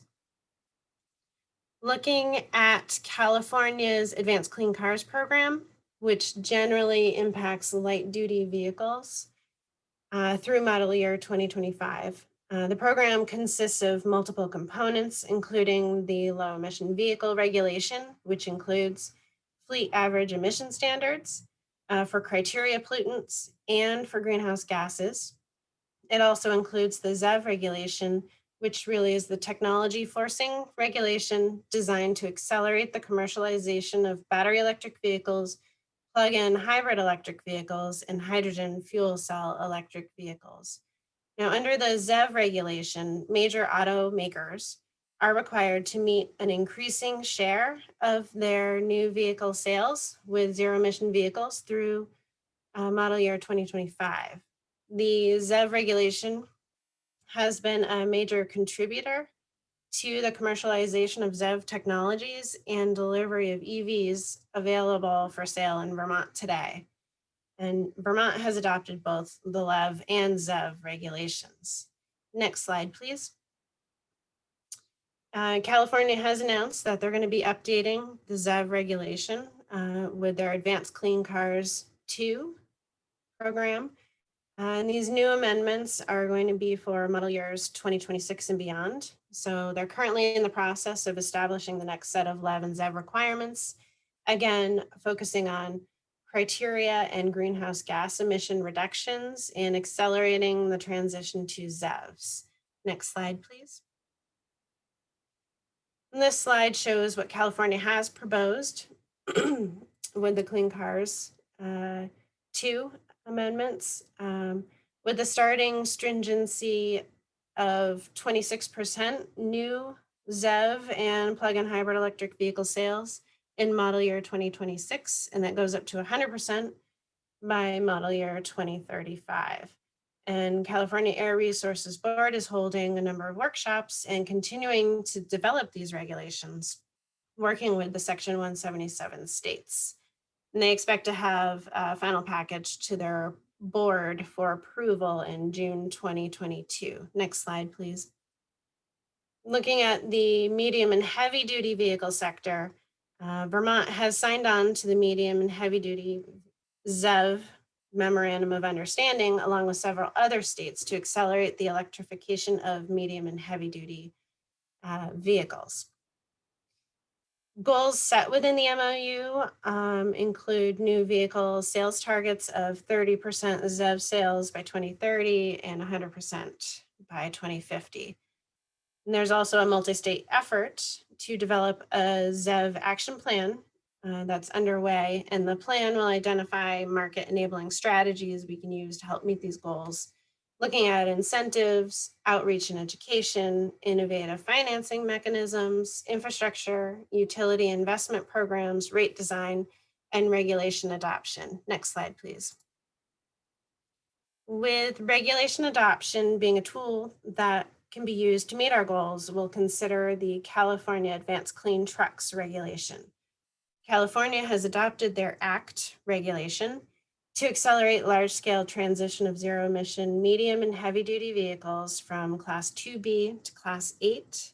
This is a manufacturer ZEV sales requirement where manufacturers must sell ZEVs as a percentage of annual sales beginning with model year 2024 through model year 2035. And each year, the percent ZEVs required increases. And this slide is from California Air Resources Board and shows the vehicle groups used in the Advanced Clean Trucks regulation. Next slide, please. The intent is to increase the penetration of the first wave of zero emission heavy duty technology into applications that are well suited to its use. We are evaluating the regulation here in Vermont, looking at emissions and health benefits as well as cost impacts. Next slide, please. In summary, the California vehicle emission standards come with manufacturer ZEV sales requirements, whereas the EPA standards do not. Vermont has already adopted California's Advanced Clean Cars program through model year 2025. Now, the Agency of Natural Resources does have the legal authority to adopt the upcoming amendments to California's Advanced Clean Cars program, as well as to adopt the current California Advanced Clean Trucks program, which would include all of the new manufacturers ZEV sales requirements that I discussed earlier. And Vermont is also actively participating in a multi-state effort to develop zero-emission vehicle action plans. There is an existing light-duty ZEV action plan, and the medium and heavy-duty ZEV action plan is currently underway. It's under development. And again, these plans identify market-enabling strategies we can use to meet our goals, which is really complementary to these ZEV regulations. And I've included a link to NEST website, which links directly to plan development process and a public input portal. Thank you. That's all I have. Great. Thank you, Deidre and Dan. And we have just a very few minutes for informational questions. If there are longer questions, we can get into that discussion in the breakout groups, which we're going to convene just after this break. But are there any just quick informational questions that you think that everybody would like an answer to? And Claire, can I get you to monitor the chat for us? We had a couple of questions in the chat, and I don't know, Stephen Weisbaum, if you want to ask your question directly, or I can try and paraphrase what you had written. Why don't you read it, Claire, because we're just trying to move as quickly as we can. Okay, so, and Stephen, please correct me if I get any of this wrong, but the question is about equipment not used for transportation, but whose fossil fuel consumption are related to GHG emissions, are counted in the transportation sector. For example, commercial and residential lawn equipment, snowmobiles, motorboats, etc. And he notes that all 17 of Vermont's electric utilities now offer incentives for such equipment. And then ultimately, he is wondering, he's not aware of any programs using public funds to encourage the wider adoption of some of these non-transportation equipment that would replace internal combustion engines. So he's wondering if the climate action plan could address this lack of attention and resources. So Jane, if you're still with us, could you speak to that? So it was a question directed towards the climate action plan. And I think you might be muted. I believe Jane had to leave. So I don't know if there's someone else who could take that. I'm thinking maybe Gina or Johanna might be able to. Or either that or we can respond offline. Let's do that then. Because I really want us to have a break and get to the other to the fuller group discussion. So I'm going to suggest that people respond to the other questions in the chat outside of this forum, and that we move to a quick discussion of what you can expect next, which is really the focus of the day. Is the first of two breakouts that will, the first one, as we've mentioned, will focus on electric vehicles. Philip, can you explain what's going to happen after break? We're going to take a short break, and then you're going to have us moved into rooms. Is that right? That's, excuse me, that's right. So Deirdre and Dan, thank you for presentations. And the presentations were to set up the discussions that are going to happen now during our morning breakout session. Just so everyone can move around, we're going to take a 10-minute break. At that time, basically imminently, you'll be moved or invited to move into a breakout room. There'll be two simultaneous breakout groups, same topics, same discussion questions in each. So it doesn't matter which one that you are moved into. But the point is just to allow more discussion, more people to contribute, and hence the point of the breakouts. The breakouts will not be recorded for technical reasons, but there will be note takers. So the notes will be available from the Public Service Department afterwards. And I should note that they won't be recorded, but there are potentially journalists possible. So just know that it's still a public forum. And the only technical action you have to take is when you're invited to, you can click join, and that'll move you into group A or group B for the breakout session. And then you'll be whisked off to that breakout room. If you have any issues, don't click join, just stay behind and Claire and I can assist. And with that, I think we can call it for a 10-minute break. Cindy, should people can walk away from their computers, but should they resume and breakout sessions start at 11:25 or 11:30? What's your Let's move it to 11:30, but it asks that people be back at your computer at 11:30, ready to click on join. And that way you have a reasonable amount of time to get something to eat or get a cold drink or whatever it is you want to do for a couple minutes. And so 11:30, please come back and click join as Flip said, and you will be whisked away. So we really look forward to this next conversation. Thanks. Any questions before we go? Okay, so I assume people are going to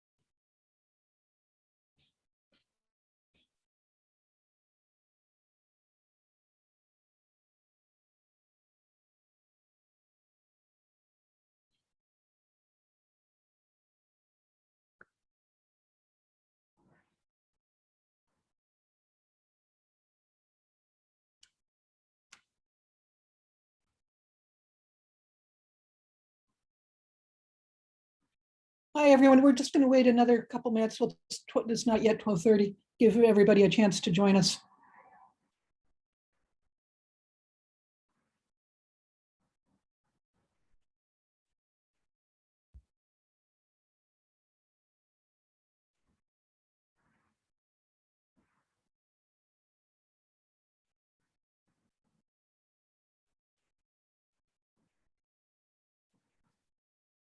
Cindy, this is Claire. The breakout rooms are closed. Everyone should be back with us by now.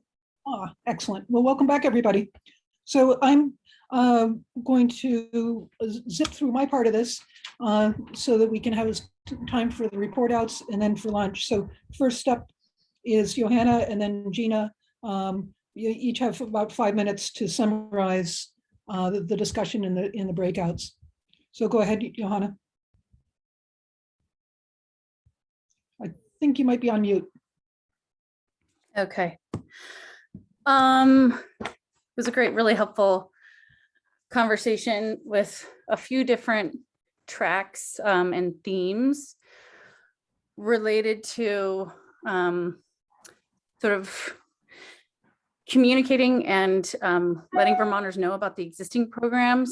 There was an expanded state commitment to some of the, sort of mileage smart EV incentive program, replace your ride program.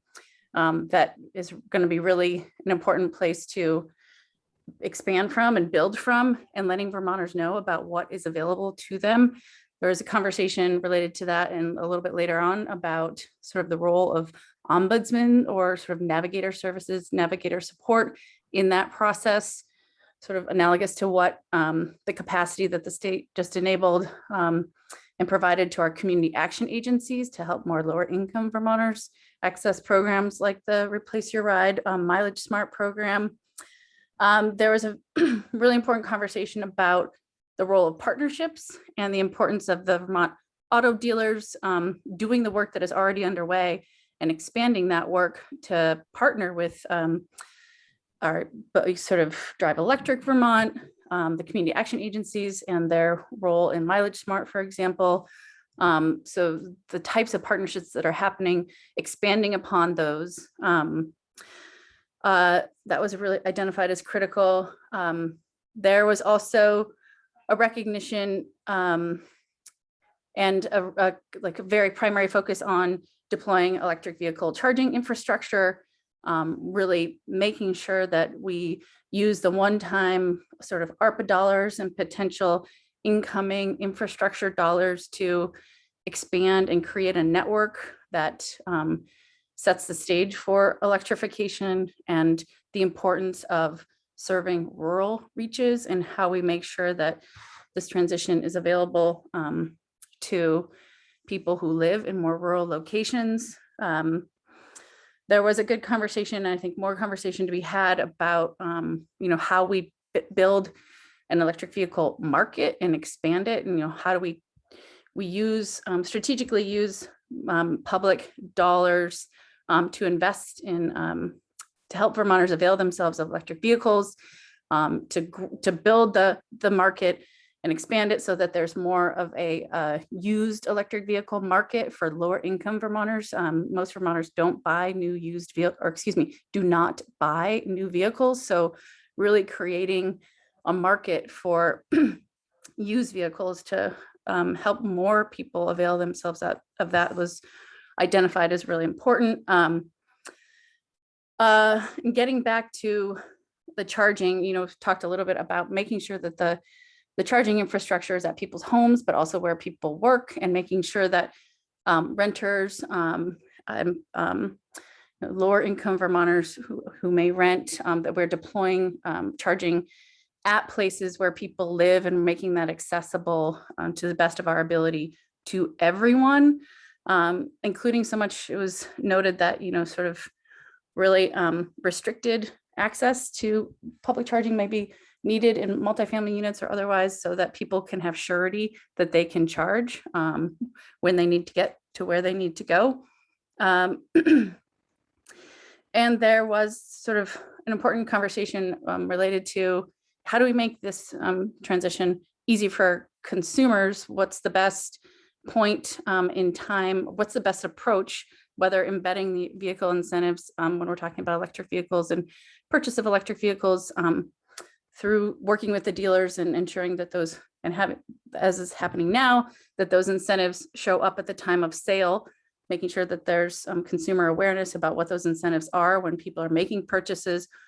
Or there was a question about whether or not, to help consumers make sure they understand the different components of the purchases that they are making, if those should be just direct to consumer incentives, though there could be a lag time. So I think there was a recognition that it's really important to make this simple for consumers, make it as affordable and efficient for everyone. A very strong commitment to making sure that this was equitable and affordable, but that recognizing that, again, electric vehicle charging and is going to be really critical. And there's the opportunity through these federal dollars, this largesse that we have, again, to really sort of be strategic about the plan that we put together and the programs that we expand or create in this moment with those limited dollars. And that is sort of a highlight of what I wanted to share, but if others who participated in that group can round it out, I would very much welcome that.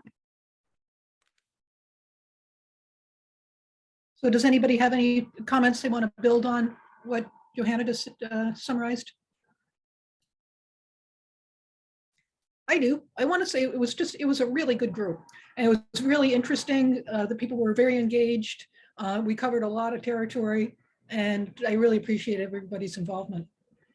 So I'm going to move over to Gina, my old friend. Yeah, we go way back. We do. Yeah. We had a great conversation. We covered all kinds of ground. One of the first things that we talked about was the challenges right now in even buying an EV. If you go to a dealer like I was last week and try to buy one, they aren't there. So what's going to be Vermont's role in making cars, EVs available beyond the ZEV California programs? There's the Chevy Bolt Challenge that's before us at the moment. We're not sure how quickly that's issue is going to be resolved and what the fix will be. There are lithium battery supply chain issues. So there are issues that are big national and regional issues that appear to be in the way of getting to all electric vehicles. The incentives have been working. The purchases are increasing, but according to EAN's calculations, we need to get to 10,000 vehicles a year. And the money that's put aside was only going to cover a much smaller percentage. So the incentives in the programs must be scaled to get to the numbers needed. This is a society-wide program that needs a systemic response. Workplace charging is a critical piece and doesn't seem to be addressed in the existing programs. It's a way of attracting employees. You get to work in your partial EV or your EV, and then you need to charge. Your car is there for a considerable amount of time. It's kind of a no-brainer. We talk quite a bit about transit and how transit service is part of the bigger issue. You can't just get everyone in an EV, and we need to focus on corridors to be as part of the solution, both rail and transit. And others chimed in and said, we can't be too EV centric. They're only 20% of the footprint. We don't want to forget about biking, particularly in our more urban areas. E-bikes have a big potential, are a big potential game changer for trips that might have been a little more challenging on a regular bike, and it could have as a beneficial effect as more EVs. Freight and long distance travel must be in the mix as well. Ross gave us a bunch of, Ross McDonald, who runs the transit program at VTrans, gave us some really good background on how much money is coming into the state. He said that we get $11 million in federal transit funds, 8.5 million in state funds. Then they pull another 20 million from the federal highway program, bridges and roads, and then local providers add up to 20% of their budgets in local funds. This is way ahead of other states. And we're in a leadership role in the per capita spending on transit. But he also acknowledges that we need to do a lot more to achieve the CEP and GWSA goals. He had an interesting comparison. He said that we need to, they've looked at Switzerland, a canton in Switzerland as being of a similar size and scale as Vermont. In order to achieve that level of transit service, we need to have 10 times more spending than what the state certainly currently has. So that gives you a sense of scale if you're looking at European models of public transportation. Bikes and cars EVs could serve the last mile in a rail and transit setting. So if you're focusing on a corridor, let's say from Montpelier to Burlington, then people need to get to their store or office or house. And you could do that by making e-bikes, cars available to those travelers. The commuter rail was discussed along with transit, and in the Western Corridor, it makes a lot of sense given the fact that the state owns the rail line, and it's a really attractive place for people to visit and has a tourist aspect to it. But also you need to address that last mile connection to people's homes through other alternatives. Fleet turnover is an issue. There are many people who have cars that are working and they're going to stay on the road for a while. Also, there's a used car market. Some people don't feel comfortable walking into a dealer and buying a new car. They don't want to, or they can't. So we need to make sure we're talking about used cars.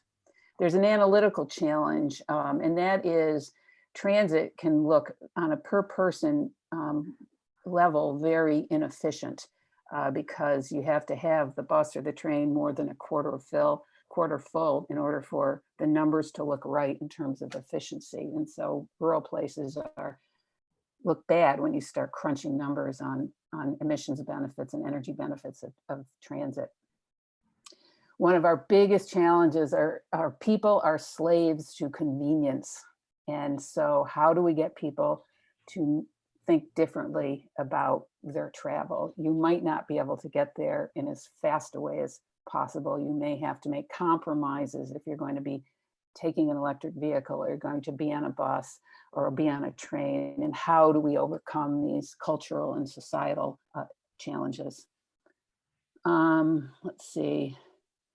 We should consider the California goal of no new sales of new combustion engines by 2035 as part of our discussions of the California and ZEV mandate. Investment funds need to come from TCI, said one commenter. It's up and running and could start relatively quickly. Others disagree regarding its readiness. Registration and other fees per mile driven in lieu of gas tax might be an idea, and it's made possible with automated inspections. You could look at registration fees linked to income. RNG advocates support a clean fuel standard. Other states have been doing it or investigating it. It will help support EV charging. EV taxation is misguided at this point, as we are considering incentivizing them. Fee-bates make sense. Heavier, less efficient vehicles need to pay their fair share. Liquid biodiesel and RNG can be a bridge for solving the heavy-duty challenges that we have. There should be parity on transportation funding between roads, bridges, and transit. Town trucks are a problem. Can't wait till electric technology. You need to investigate what's feasible in the long run. And this brought up the issue of air pollution being an issue that is a co-issue that can be addressed through some of these actions. There's a distinction between policy and programs, funding programs versus policies that will affect the market and bring change. There are different ideas and different ways to think about them and analyze them. As far as the state goes, there are administrative challenges that we know already. Existing staff can't handle the work. What are we going to do about that? And then someone mentioned that an independent cost benefit analysis will help balance the options to then present to that information to policymakers. This has occurred with TCI, in that you have an independent entity, nonpartisan entity, looking at cost benefits. We need to get utilities more involved in assisting towns and regions as they plan for capacity. And finally, ATV road policies. Since there aren't widespread electric options now for ATVs, might be a policy issue at the local level. And now, group, did I get it right? Is there anything that you would like to add? Now's your chance. Going once, going twice. Thank you, Gina. Thank you, Joanna. I think we're off to lunch. And here's the deal. Enjoy yourselves, but plan on being back right at 1:30 to hit that green button to get going again. And we'll have a plenary session on demand side management, land use, all those conflated issues. And then we'll do another breakout session like this one. And I hope the one this afternoon is as interesting as the one this morning, because it was a great session. So over and out for now, and we'll. Philip, do you have any instructions to add? Is it they just show up and hit join, or? Nothing to add. You can leave this window open or leave and come back, but it's easier if you leave it open. Okay. And we'll be back at 1:30. Great, thanks.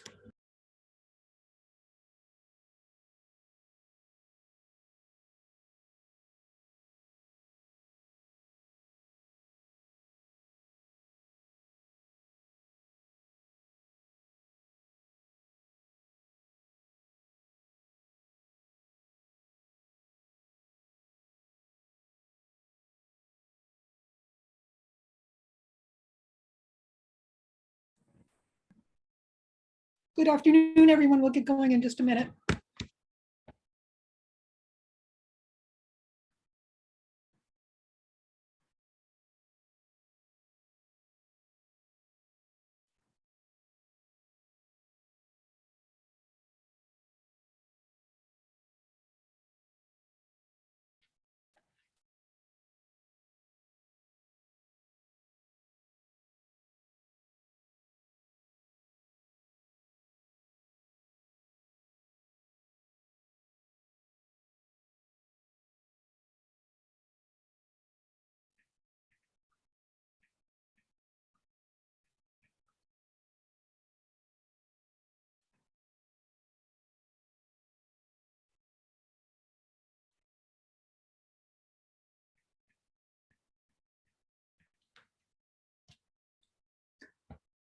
Okay, let's get started.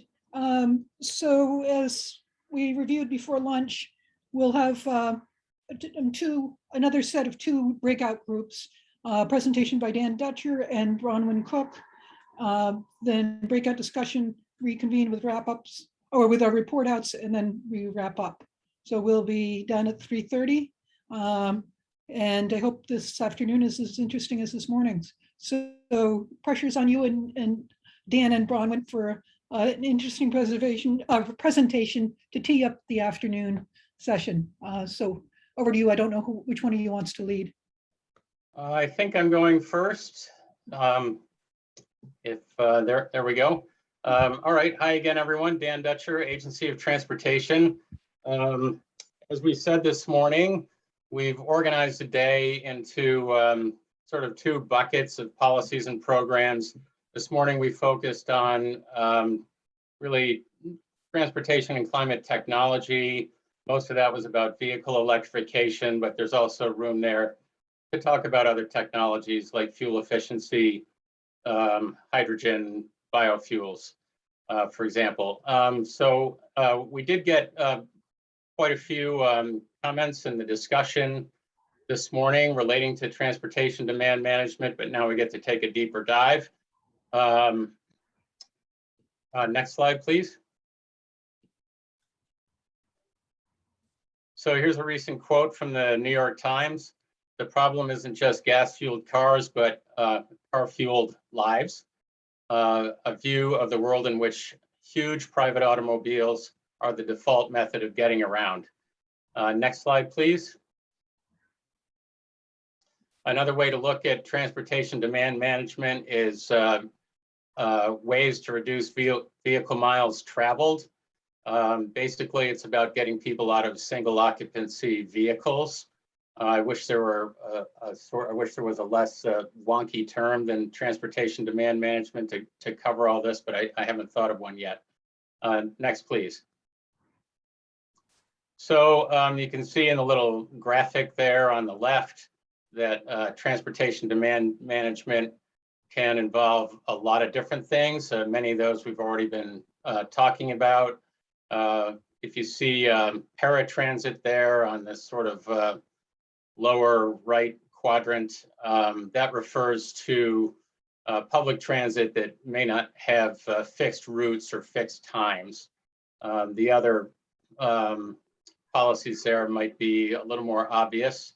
And I should say that VTrans has been working on TDM for many, many years, as have other transportation departments around the country, and will continue to do that, probably indefinitely. It is important to sort of focus on this as we work on transportation and climate, but it also has a lot of other benefits. It promotes efficiency in the transportation system, and it also strengthens communities. Next, please. We're lucky enough to have our public transit manager, Ross McDonald, in one of the breakout groups, and Ross shared some statistics with us. We do spend, a larger share of our transportation budget in Vermont on public transit than most other places do. It is something that we have taken very seriously. The legislature is constantly asking us to look at ways to increase ridership. And we're constantly looking at ways to do that. But there are challenges. Next, please. We do have a public transit policy plan. This is federally required. And as part of that planning exercise, we do try to consider more vulnerable populations. This plan is updated on a periodic basis. Next, please. Some of the challenges, lack of transit access in rural areas. I don't have exact figures. I believe Vermont has about 14,000 miles of public highways, and that about 8,000 of those miles are unpaved, which is fun to sort of kick around at meetings when you're sitting in there with people from New York City and places like that. It looks a lot different here. Lack of resources to meet the needs of vulnerable populations, lack of transportation for access to jobs, and also the need for better service levels and connections. Next, please. So when we talk about transportation demand management, this can include both systems changes and behavioral changes. So a systems change might be, buying a new bus for the transit fleet, and behavior change would be, getting more people to ride the bus. And we do have fare-free transit at the moment, and that started with the pandemic. Next, please. As I might have mentioned earlier today, we are in the process of electrifying the public transit fleet across the state. We've ordered about 14 electric public transit buses at this point, and I think we've got 2 in service. My data might be a little behind on that, but it's about right. It might be more in service at this point. And we continue to monitor the operational challenges, and we do have a study underway to see what we can do to electrify the fleet as quickly as possible. Next, please. There was mention earlier about this grant program, so I'm just making you aware of that. The grants can be used for a variety of applications. Next, please. I think we'll just skip over that. Park and ride hasn't been mentioned yet, but it is part of the TDM portfolio. And we've got about 31 state-owned park and rides at this point, and over 70 municipal lots. Next, please. Active transport leads to multiple benefits. It's good for your health, reduces your carbon footprint, both. And, this would include bike lanes and involves urban planning, so people can bike, pedestrian infrastructure, and bike and ped infrastructure has important equity components as well for people who aren't able to drive a car. Next, please. We do have a complete streets policy in Vermont. This is embodied in statute. And when the statute was originally enacted, it was called an act relating to a transportation policy that considers all users. The statute has been amended over time. There are ways to make exceptions to complete streets and transportation projects. There's been an effort to try to make the exceptions more difficult. So they do require documentation that the complete streets would be contrary to law or disproportionately costly or just beyond the scope of the project by its very nature. The complete streets policy does not apply to unpaved highways, which, as I said, are the majority of public highways in this state. Next, please. This slide's a little out of order. It should have been back there with bike ped, but it's just to let you know there is a bike ped grant program as well. Next, please. Rail, there was quite a bit of interest in rail and some of the discussions this morning. The state of Vermont actually owns 305 miles of active rail lines in this state. We have 2 Amtrak routes. Next, please. There are additional privately owned lines. So there's about 580 miles of freight track. And as discussed this morning, rail, if it's used properly, is much more energy efficient than trucks and cars.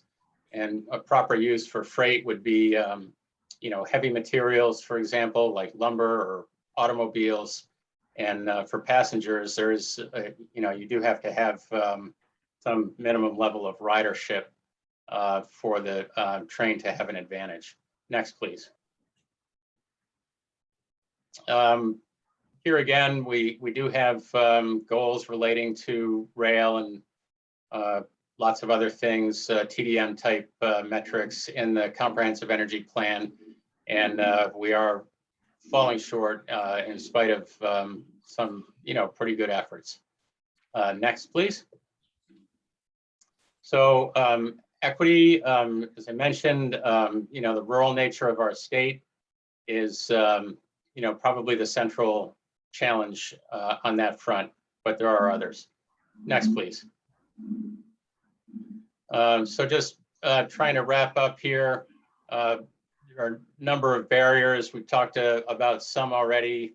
Low service in rural areas, low gas prices encourages use of single occupancy vehicles, and there's some lack of awareness and misperceptions. Next, please. And this is the last slide. And just looking down at the bottom box there, one essential component of transportation demand management is land use planning, and Bronwyn's going to pick it up from here and expand on that point.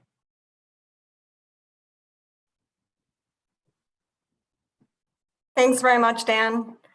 Hi, everyone. Good afternoon. It's been a long day and a hot day, so thanks for being here. My name is Bronwyn Cook. I am a planning and policy manager for community planning and revitalization, which is housed in the Agency of Commerce and Community Development in the Department of Housing and Community Development. Our division provides tools, trainings, grants, incentives for local planning and implementation of projects that support the state's land use goals and create thriving, walkable communities. Chris Cochran, who is the Director of Community Planning and Revitalization, is going to provide an overview of the state's land use planning framework and our core programs in a little bit. But before I pass it to him, I have a few slides in which I would like to try and draw this really clear line between transportation, energy use and emissions, and land use and community planning.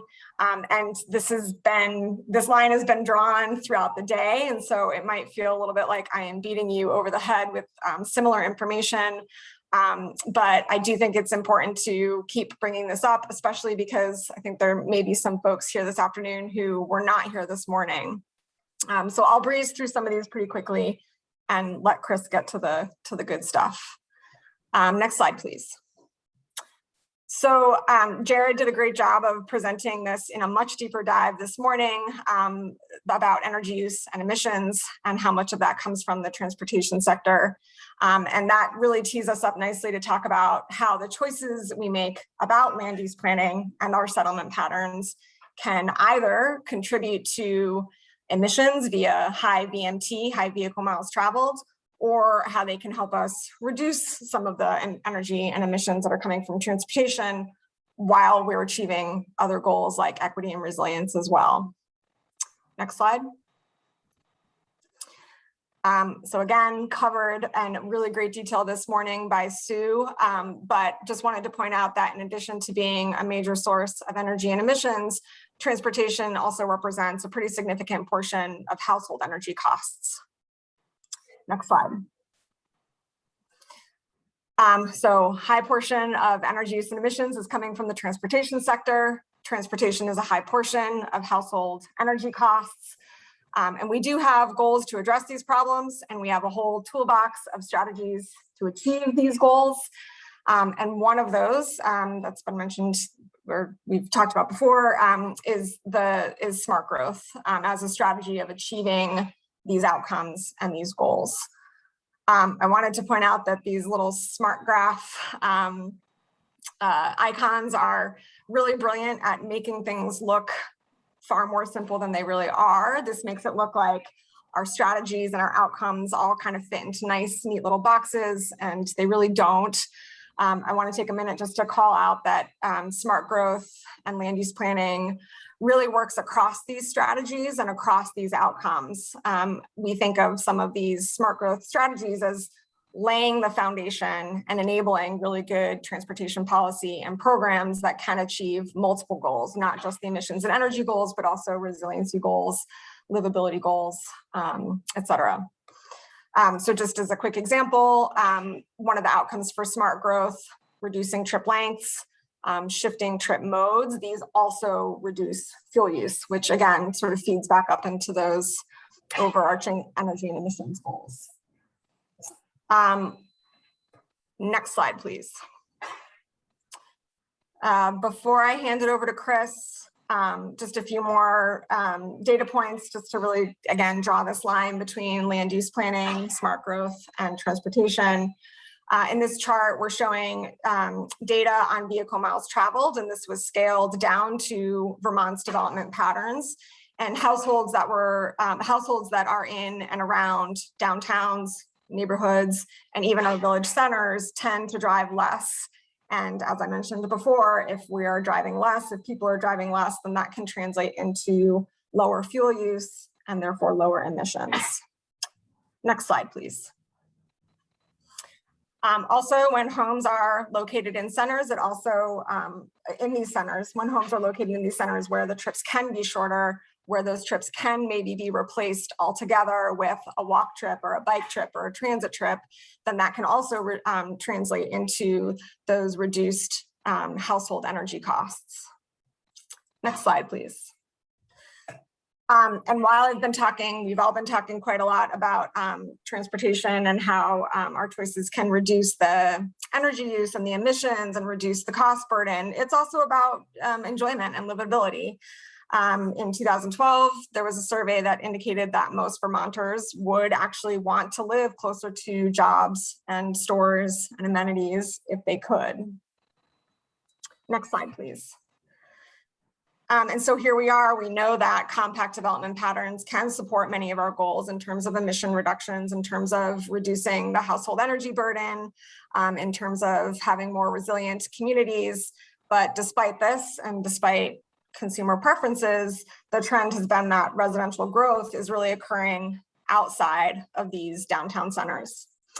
And this is not driven by a single thing. It's driven by cost, it's driven by expediency, but it's also really driven by land use decisions. And some of those land use decisions were made 80 to 100 years ago, prior to the development of our current land use goals and prior to our current regulatory structure.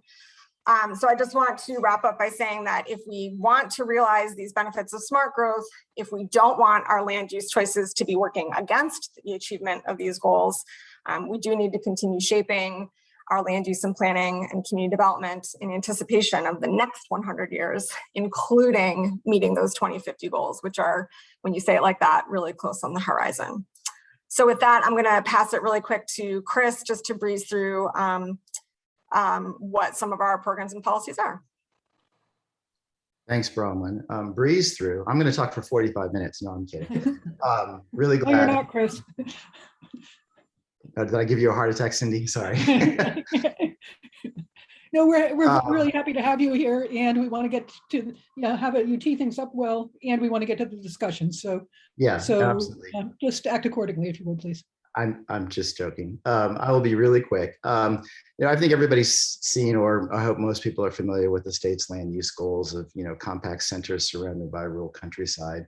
When we focus on our land use goals, it also, and I think we've probably heard this many times, it also achieves our transportation goals. It makes our transit work better. It gives people more transportation options. If you live in a center, you tend to be healthier because you can walk and bike. You don't necessarily need a car to take care of all your daily needs.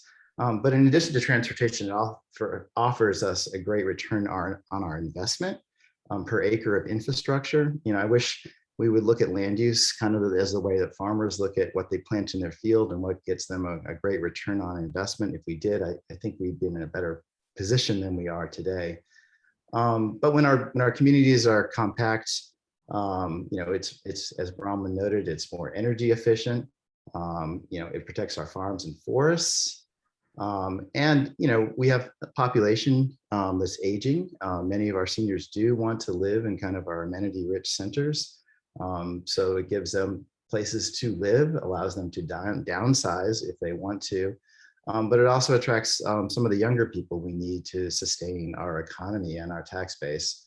When we travel and drive less, it's better for our water quality and when compared to kind of other types of development, specifically kind of scattered development. Next slide. I'm not going to spend a whole lot of time talking about the land use framework in the state, but it's logical. We have state goals and regional goals pick up the state goals, and then you have local plans. I think some of the challenge is that it's kind of chronically underfunded. It's primarily volunteer-led. And while we've got some terrific plans, I think where we fall down is implementation and capacity to implement. And I'll just give you a quick example. I think many of you may be familiar with several years ago, a developer acquired 900,000 acres of land in central Vermont to develop a new sustainable community for 20,000 new residents. People freaked out. The community didn't have any zoning, and they were really looking at Act 250 to protect them. So I guess my point in saying all this is we could do a lot better, and we probably need to do a lot better given climate change is happening. And Vermont will likely see a lot more residents coming to the state. So now is the time to make an investment in our communities and kind of tighten up our land use structure. Next slide, please. As Brahman mentioned, we don't necessarily, my program, my division doesn't take a regulatory approach to land use. We look at non-regulatory approaches. Politics is just like land use, it's all local. And what we try to do is provide incentives to create thriving and walkable communities. Next slide, please. And we do this through state designation programs. They were created at different times for different purposes, but the basic goal is the same, to kind of align our policies and giving communities financial assistance and technical assistance to encourage compact new development and redevelopment within our centers. I think the criticism that we get is, these are different programs aligned for different purposes, and we may have an opportunity to really advance some of our smart growth goals if we work to kind of simplify and combine, roll up these different designations into kind of one program that focuses on walkable centers. Next slide. And this is what I kind of mean by walkable centers, really compact area. And this is just an example of what a designated neighborhood looks like in a downtown or village center. So these are very discrete, tight areas. They're tight for mostly pragmatic reasons. Since we don't have a ton of incentives to offer, we wanted to make sure the geographies are really small so local elected officials could actually see a difference. But we've been up and running for about 20 years now. And you really can see the changes in many of our communities. There are a lot more amenities in these communities. They've become very desirable places to live. And as Brahman noted in her slide, many people would like to live in these areas if they can afford it. And investing in these centers, and we don't have a state of Vermont study, but other studies have shown is a great way to reduce vehicle miles traveled, but also meeting our state land use goals. Incentives may be the right approach given local control is the priority in the state to enable the planning and regulations that we need to see to enable compact development. So next slide. Quickly, we offered a variety of different incentives, primarily tax credits to fix up historic buildings. But we also provide funding for transportation related public improvements. And we give priority, we get the centers, once they're designated, we get priority consideration for other state grants and programs for big planning, for placemaking, for other related infrastructure by PET investments. And there are also Act 250 exemptions for communities qualifying for these designations to enable an easier permitting process. Next slide. Last slide. And then here's just a quick snapshot of kind of where we are today as far as kind of working with our partners, our sister agencies, hosting a range of programs and grants to kind of keep these centers strong and vital. So it ranges from everything from electric vehicle charging grants, charging station grants, to funding the RPCs, to providing tools to monetize zoning so we can create more housing opportunities within these centers, to community placemaking. So that's Chris, all what I are the have. numbers in the green and black boxes? Those represent the amount of dollars invested that we Currently. have. Currently, yeah. Thanks. So that's all I have. I hope this helps you think a little bit about the questions that we're going to be talking about next. And what are our choices? How do we make changes? How do we make public investments to get the land use structure we need to support thriving communities, but also sustainable communities, and also kind of wring the carbon out of our system? I'll leave it there. Thank you. Thank you. Thanks, Chris, Bronwyn, and Dan. We have time for just a couple of concise informational questions. We'll get into the discussion when we go into the breakout groups. But if you have any points of information that were unclear in the presentations, or now's the time to raise your hand. Cindy, we do have one question in the chat currently. Okay, what's that? Ben is asking, Bronwyn, do you have the percentages in the residential growth slide broken down into categories, the VMT by type of area, into the categories of VMT by type of area slides were? I hadn't seen that latter slide before, and it would be great to be able to see gross numbers more granularly. And before you answer that, if whoever is walking in the wind could stop, that would be good. Sounds like that's what's happening. Thanks. I could use some breeze. It's hot in here. Yeah. So to the question, I am relatively new to the division, so I am not up to speed on a lot of our solid data sources that we have. I will say that I think some of the data that we're looking for around comparing smart growth and looking at where VMT is really coming from by geographic area or by user type I think is pretty challenging, but I don't know if Chris has any insights on where that data came from. I can add. It's this data was derived from geocoded American Community Survey data, so it's not as granular as you'd like. But you bring up a great point, and we've been continuing to have ongoing conversations to really kind of dial in the model and figure out how we're doing. But we're not there yet. And then that's actually one of the questions in the breakout is what kind of information should we be gathering that we're not at this point, or something to that effect. So thanks. I'm going to suggest that Philip and Claire, you whisk us into our breakout sessions now as you whisked us in this morning. Can you do that? Yes, I will open the breakouts now. So hopefully you'll get an invitation to join. Yeah, so you should be seeing a white box with a blue join.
All right, looks like we should all be back. So take it away, Cindy.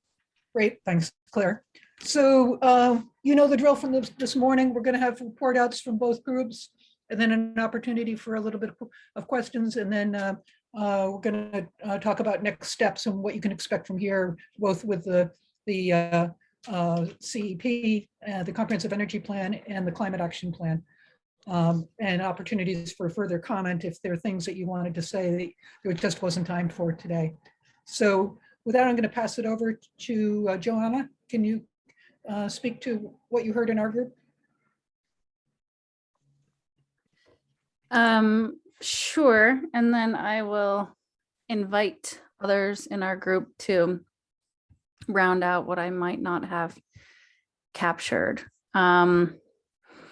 I think in general, there was just a clear recognition that land use is a really critical component of, moving people, giving people options for getting out of their cars and living closer to where they work and where they need to go. And it's a long-term commitment with some potential short-term strategies and investments that need to be made now and over, to really set the stage for all the benefits that it can accrue from smarter growth strategies. And I think there was an early on recognition that Vermont is one of the places that is and will become a center for climate migration. So strong land use policies and plans that ready for that type of migration as people move from, places that are really challenged by climate induced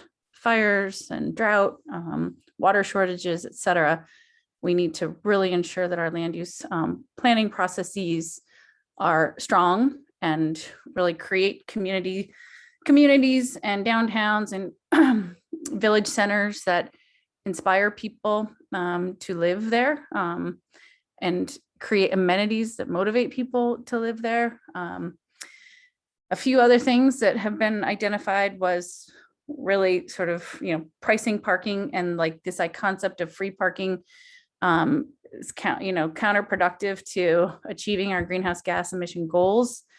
I think Chris Cochran or somebody called it affordable housing for cars, maybe free housing, and recognizing that the types of parking like here in my city of Montpelier is a big lost opportunity and tax revenue base.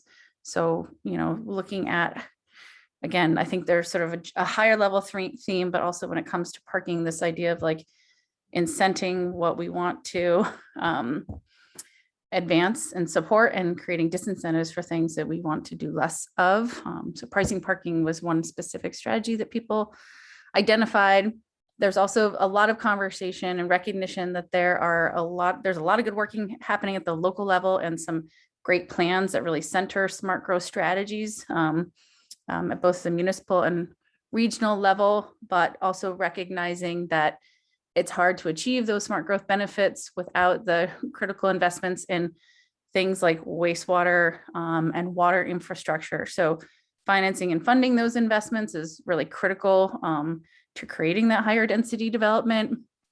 And then following that up with the other kinds of accompanying strategies and solutions like bike and ped facilities that make it easier and attractive for people to live in those downtowns. So again, sort of a recognition that that's a really critical investment. There was also recognition that these ARPA dollars and potentially ensuing federal infrastructure dollars could be sort of, could be harnessed to really make those kinds of investments that we have not been able to make to the degree possible, especially for sort of mid-sized towns. So thinking about that really strategically and supporting that was really identified. There's also a unsettled conversation, but sort of a recognition that, there are benefits too, but also some challenges too, like a more decentralized planning structure and this concept of a state planning office or some other way of coordinating across communities and in conjunction with our regional planning commissions, who we did recognize is very key to this work. So this concept of a state planning office may be worthy of exploring.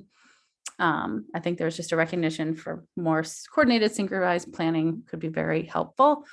And again, just really underscoring that the regional planning commissions play a very key role in this. They need more capacity to continue to play a leadership role in this work. They'll be critical to smart growth strategy success, and their liaisons to their municipalities. So sort of, that said, like, they're not on the hook for compliance with the Global Warming Solutions Act, and there are opportunities to really sort of strengthen their leadership role in this work. A few other things, there's some good talk about, as we think about investing in our downtowns and village centers, and the programs that are working fairly well are deploying new programs that really incent that kind of compact community center development. We also need to talk about and put protections in place that strengthen our land and other resources outside of those compact community centers for a lot of reasons, a lot of different benefits, including carbon sequestration, as well as our ability to grow food and to minimize the import of food from further flung locations. So just recognizing the value of that and having sort of tools to drive those kinds of outcomes. We talked a little bit about the Transportation Climate Initiative as a program that will help reduce emissions in the transportation sector, while also raising revenues to help make these types of investments. Again, that's sort of a little bit in the alongside the conversation related to incenting what we want to, disincenting what we want to do less of and incenting what we want to do more of. And then talked a lot about public transportation and how important that is to have potentially an overarching strategy to support our public transit systems and providers, not necessarily in piecemeal town by town approach, but at a higher level. And how we do that will be really important, but recognition that there may be value in doing something like that. And then talked a bit about rail. We covered a lot of bases, and I'm probably not covering as much as others would like me to, so I invite others to round it out.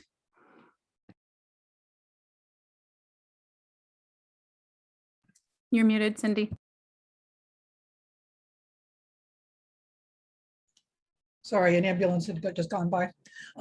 So I thought you did a great job. And if there are comments, if you could make them succinctly, we have a wonderful note taker in Catherine, and she took detailed notes. And so there'll be a very comprehensive summary of this session.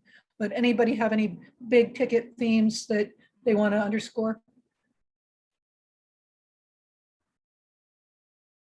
Okay, hearing none, I'm going to invite Gina to report out for the other group. Sure, let me pull out my notes. Okay, well, we started with a view from the local level. Windsor, a rep from Windsor said that affordable housing is really trumping a lot of the needs. They need people there. The price of real estate's through the roof. There's nowhere to live. And developers are tending away from downtown Windsor because it's lacking transportation and other amenities. Another observer said we should consider reinstating a state land use plan. That may make sense now. We talked about it a lot decades ago. This structure would help define best areas for growth and reserving other lands for agriculture, flood resilience, et cetera. We had another observation that regarding smart growth areas versus housing spread out in rural areas, that urban areas tend to be gridlock and very energy intensive. And also villages are often near extractive energy sites. There's no place to grow in many villages. Settlements historically, this is back to the 19th century, were in the hills and have then been abandoned. Keeping people in the hills and avoiding large-scale extractive industry might be a solution. Mandates keep some towns from participating in planning, particularly in rural areas. Affordable housing investment should be paired with transportation funding to make sure affordable housing is accessible to transit, walking and biking, et cetera. We need to consider all the rural housing that's already out there. We need to continue building out broadband and telecommunication efforts so those folks can be out of their cars, yet also not encourage more growth in the rural countryside. We should somehow penalize the construction of McMansions, and that by that term we mean inefficient and large-scale housing, energy inefficient and large-scale housing. We should incentivize those with a low carbon footprint and lifestyle. We talked quite a bit about transit and how the guaranteed ride home for bus users has proven to be an important incentive that must be continued. And others observe that it is in place, it remains in place, and is important to keep that benefit. Bus infrastructures, others commented, are inefficient and unattractive.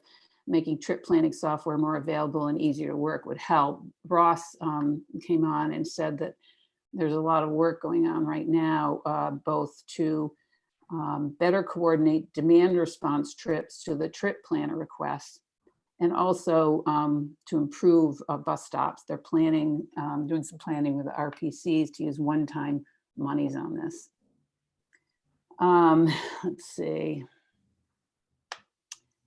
Expanding amenities for public transportation users, transportation demand improvements are essential and a good use of one-time money.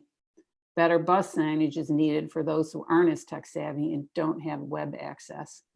How about a statewide marketing campaign like Rosie the Riveter to reduce transportation emissions reductions, change people's behavior, and get them to pitch in and get out of their cars? We need to get rid of local minimum parking mandates, which incentivize car use. We need to put money into leaving nature alone and conserve land to protect wildlife and improve habitat. We need to economically disincentivize energy-intensive behavior through taxation. A carbon pollution tax would be one way to fund transportation demand management. LEED standards should address transportation and smart growth parameters. And we talked some about complete streets and how more money and technical assistance are needed.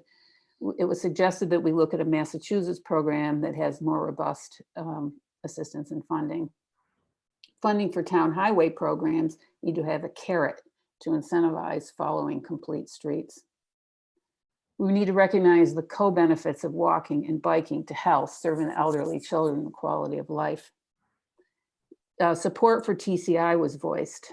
There will be it was noted that there'll be a trade-off for any source, but if we make sure equity is baked into the program, it makes sense. Lots of work has been done on TCI.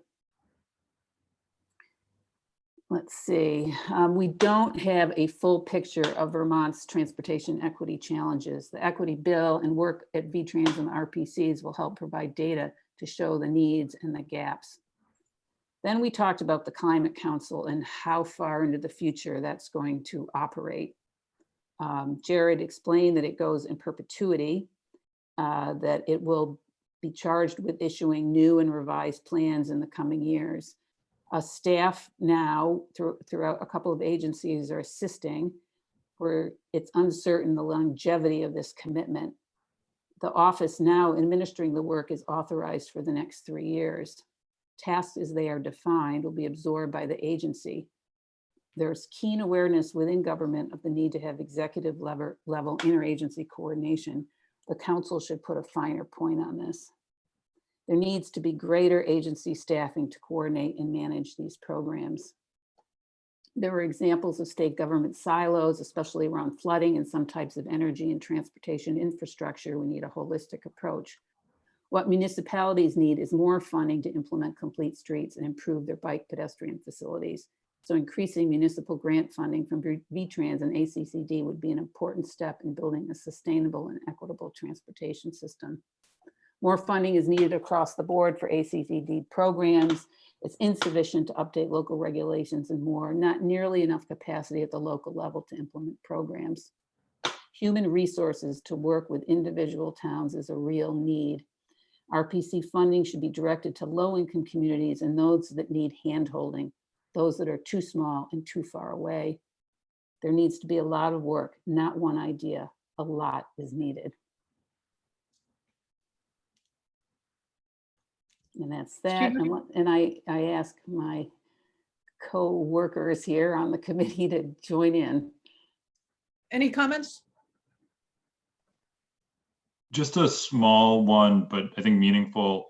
The comment about affordable housing and providing additional funding for it was one that I had made. And really what I was trying to drive at was additional funding to get that stuff located in areas where there's probably more expensive land, not necessarily like building transportation out to where affordable housing is being built, really allowing it to be in those downtown centers where services and transit already exist. Thank you, Ben. Other comments, revisions, additions? So thank you for the reporters. Thank you, all of you, for a great conversation this afternoon and before in the morning. Thank you, presenters. I'm going to pass the baton over to Ed McNamara now, because he's going to say some words about what to expect next. And Philip, you're a step ahead of me. Thank you. And Ed, are you here? Yep. Yeah, I am. Thanks everybody for a lot of time today and a lot of efforts by a lot of different people. Thank you, Joey, Gina, Philip, Dan, Michelle, Bronwyn, Chris, everybody who is involved in making this happen. It was really helpful. It's useful for us to get the comments on this. I assume I'm also speaking for Jane on this as well. The last slide here is how to provide additional opportunities. There's no way that we can be able to get every single relevant comment in, even in a 6-hour period. So what we have here is the websites for the Climate Action Plan and the Comprehensive Energy Plan, and also email addresses to submit additional information. So I just want to say again, thank you very much. Feel free, we actually not just feel free, please send us comments. The more input we get, the better these plans end up being. So thank you very much for all your time and all your participation.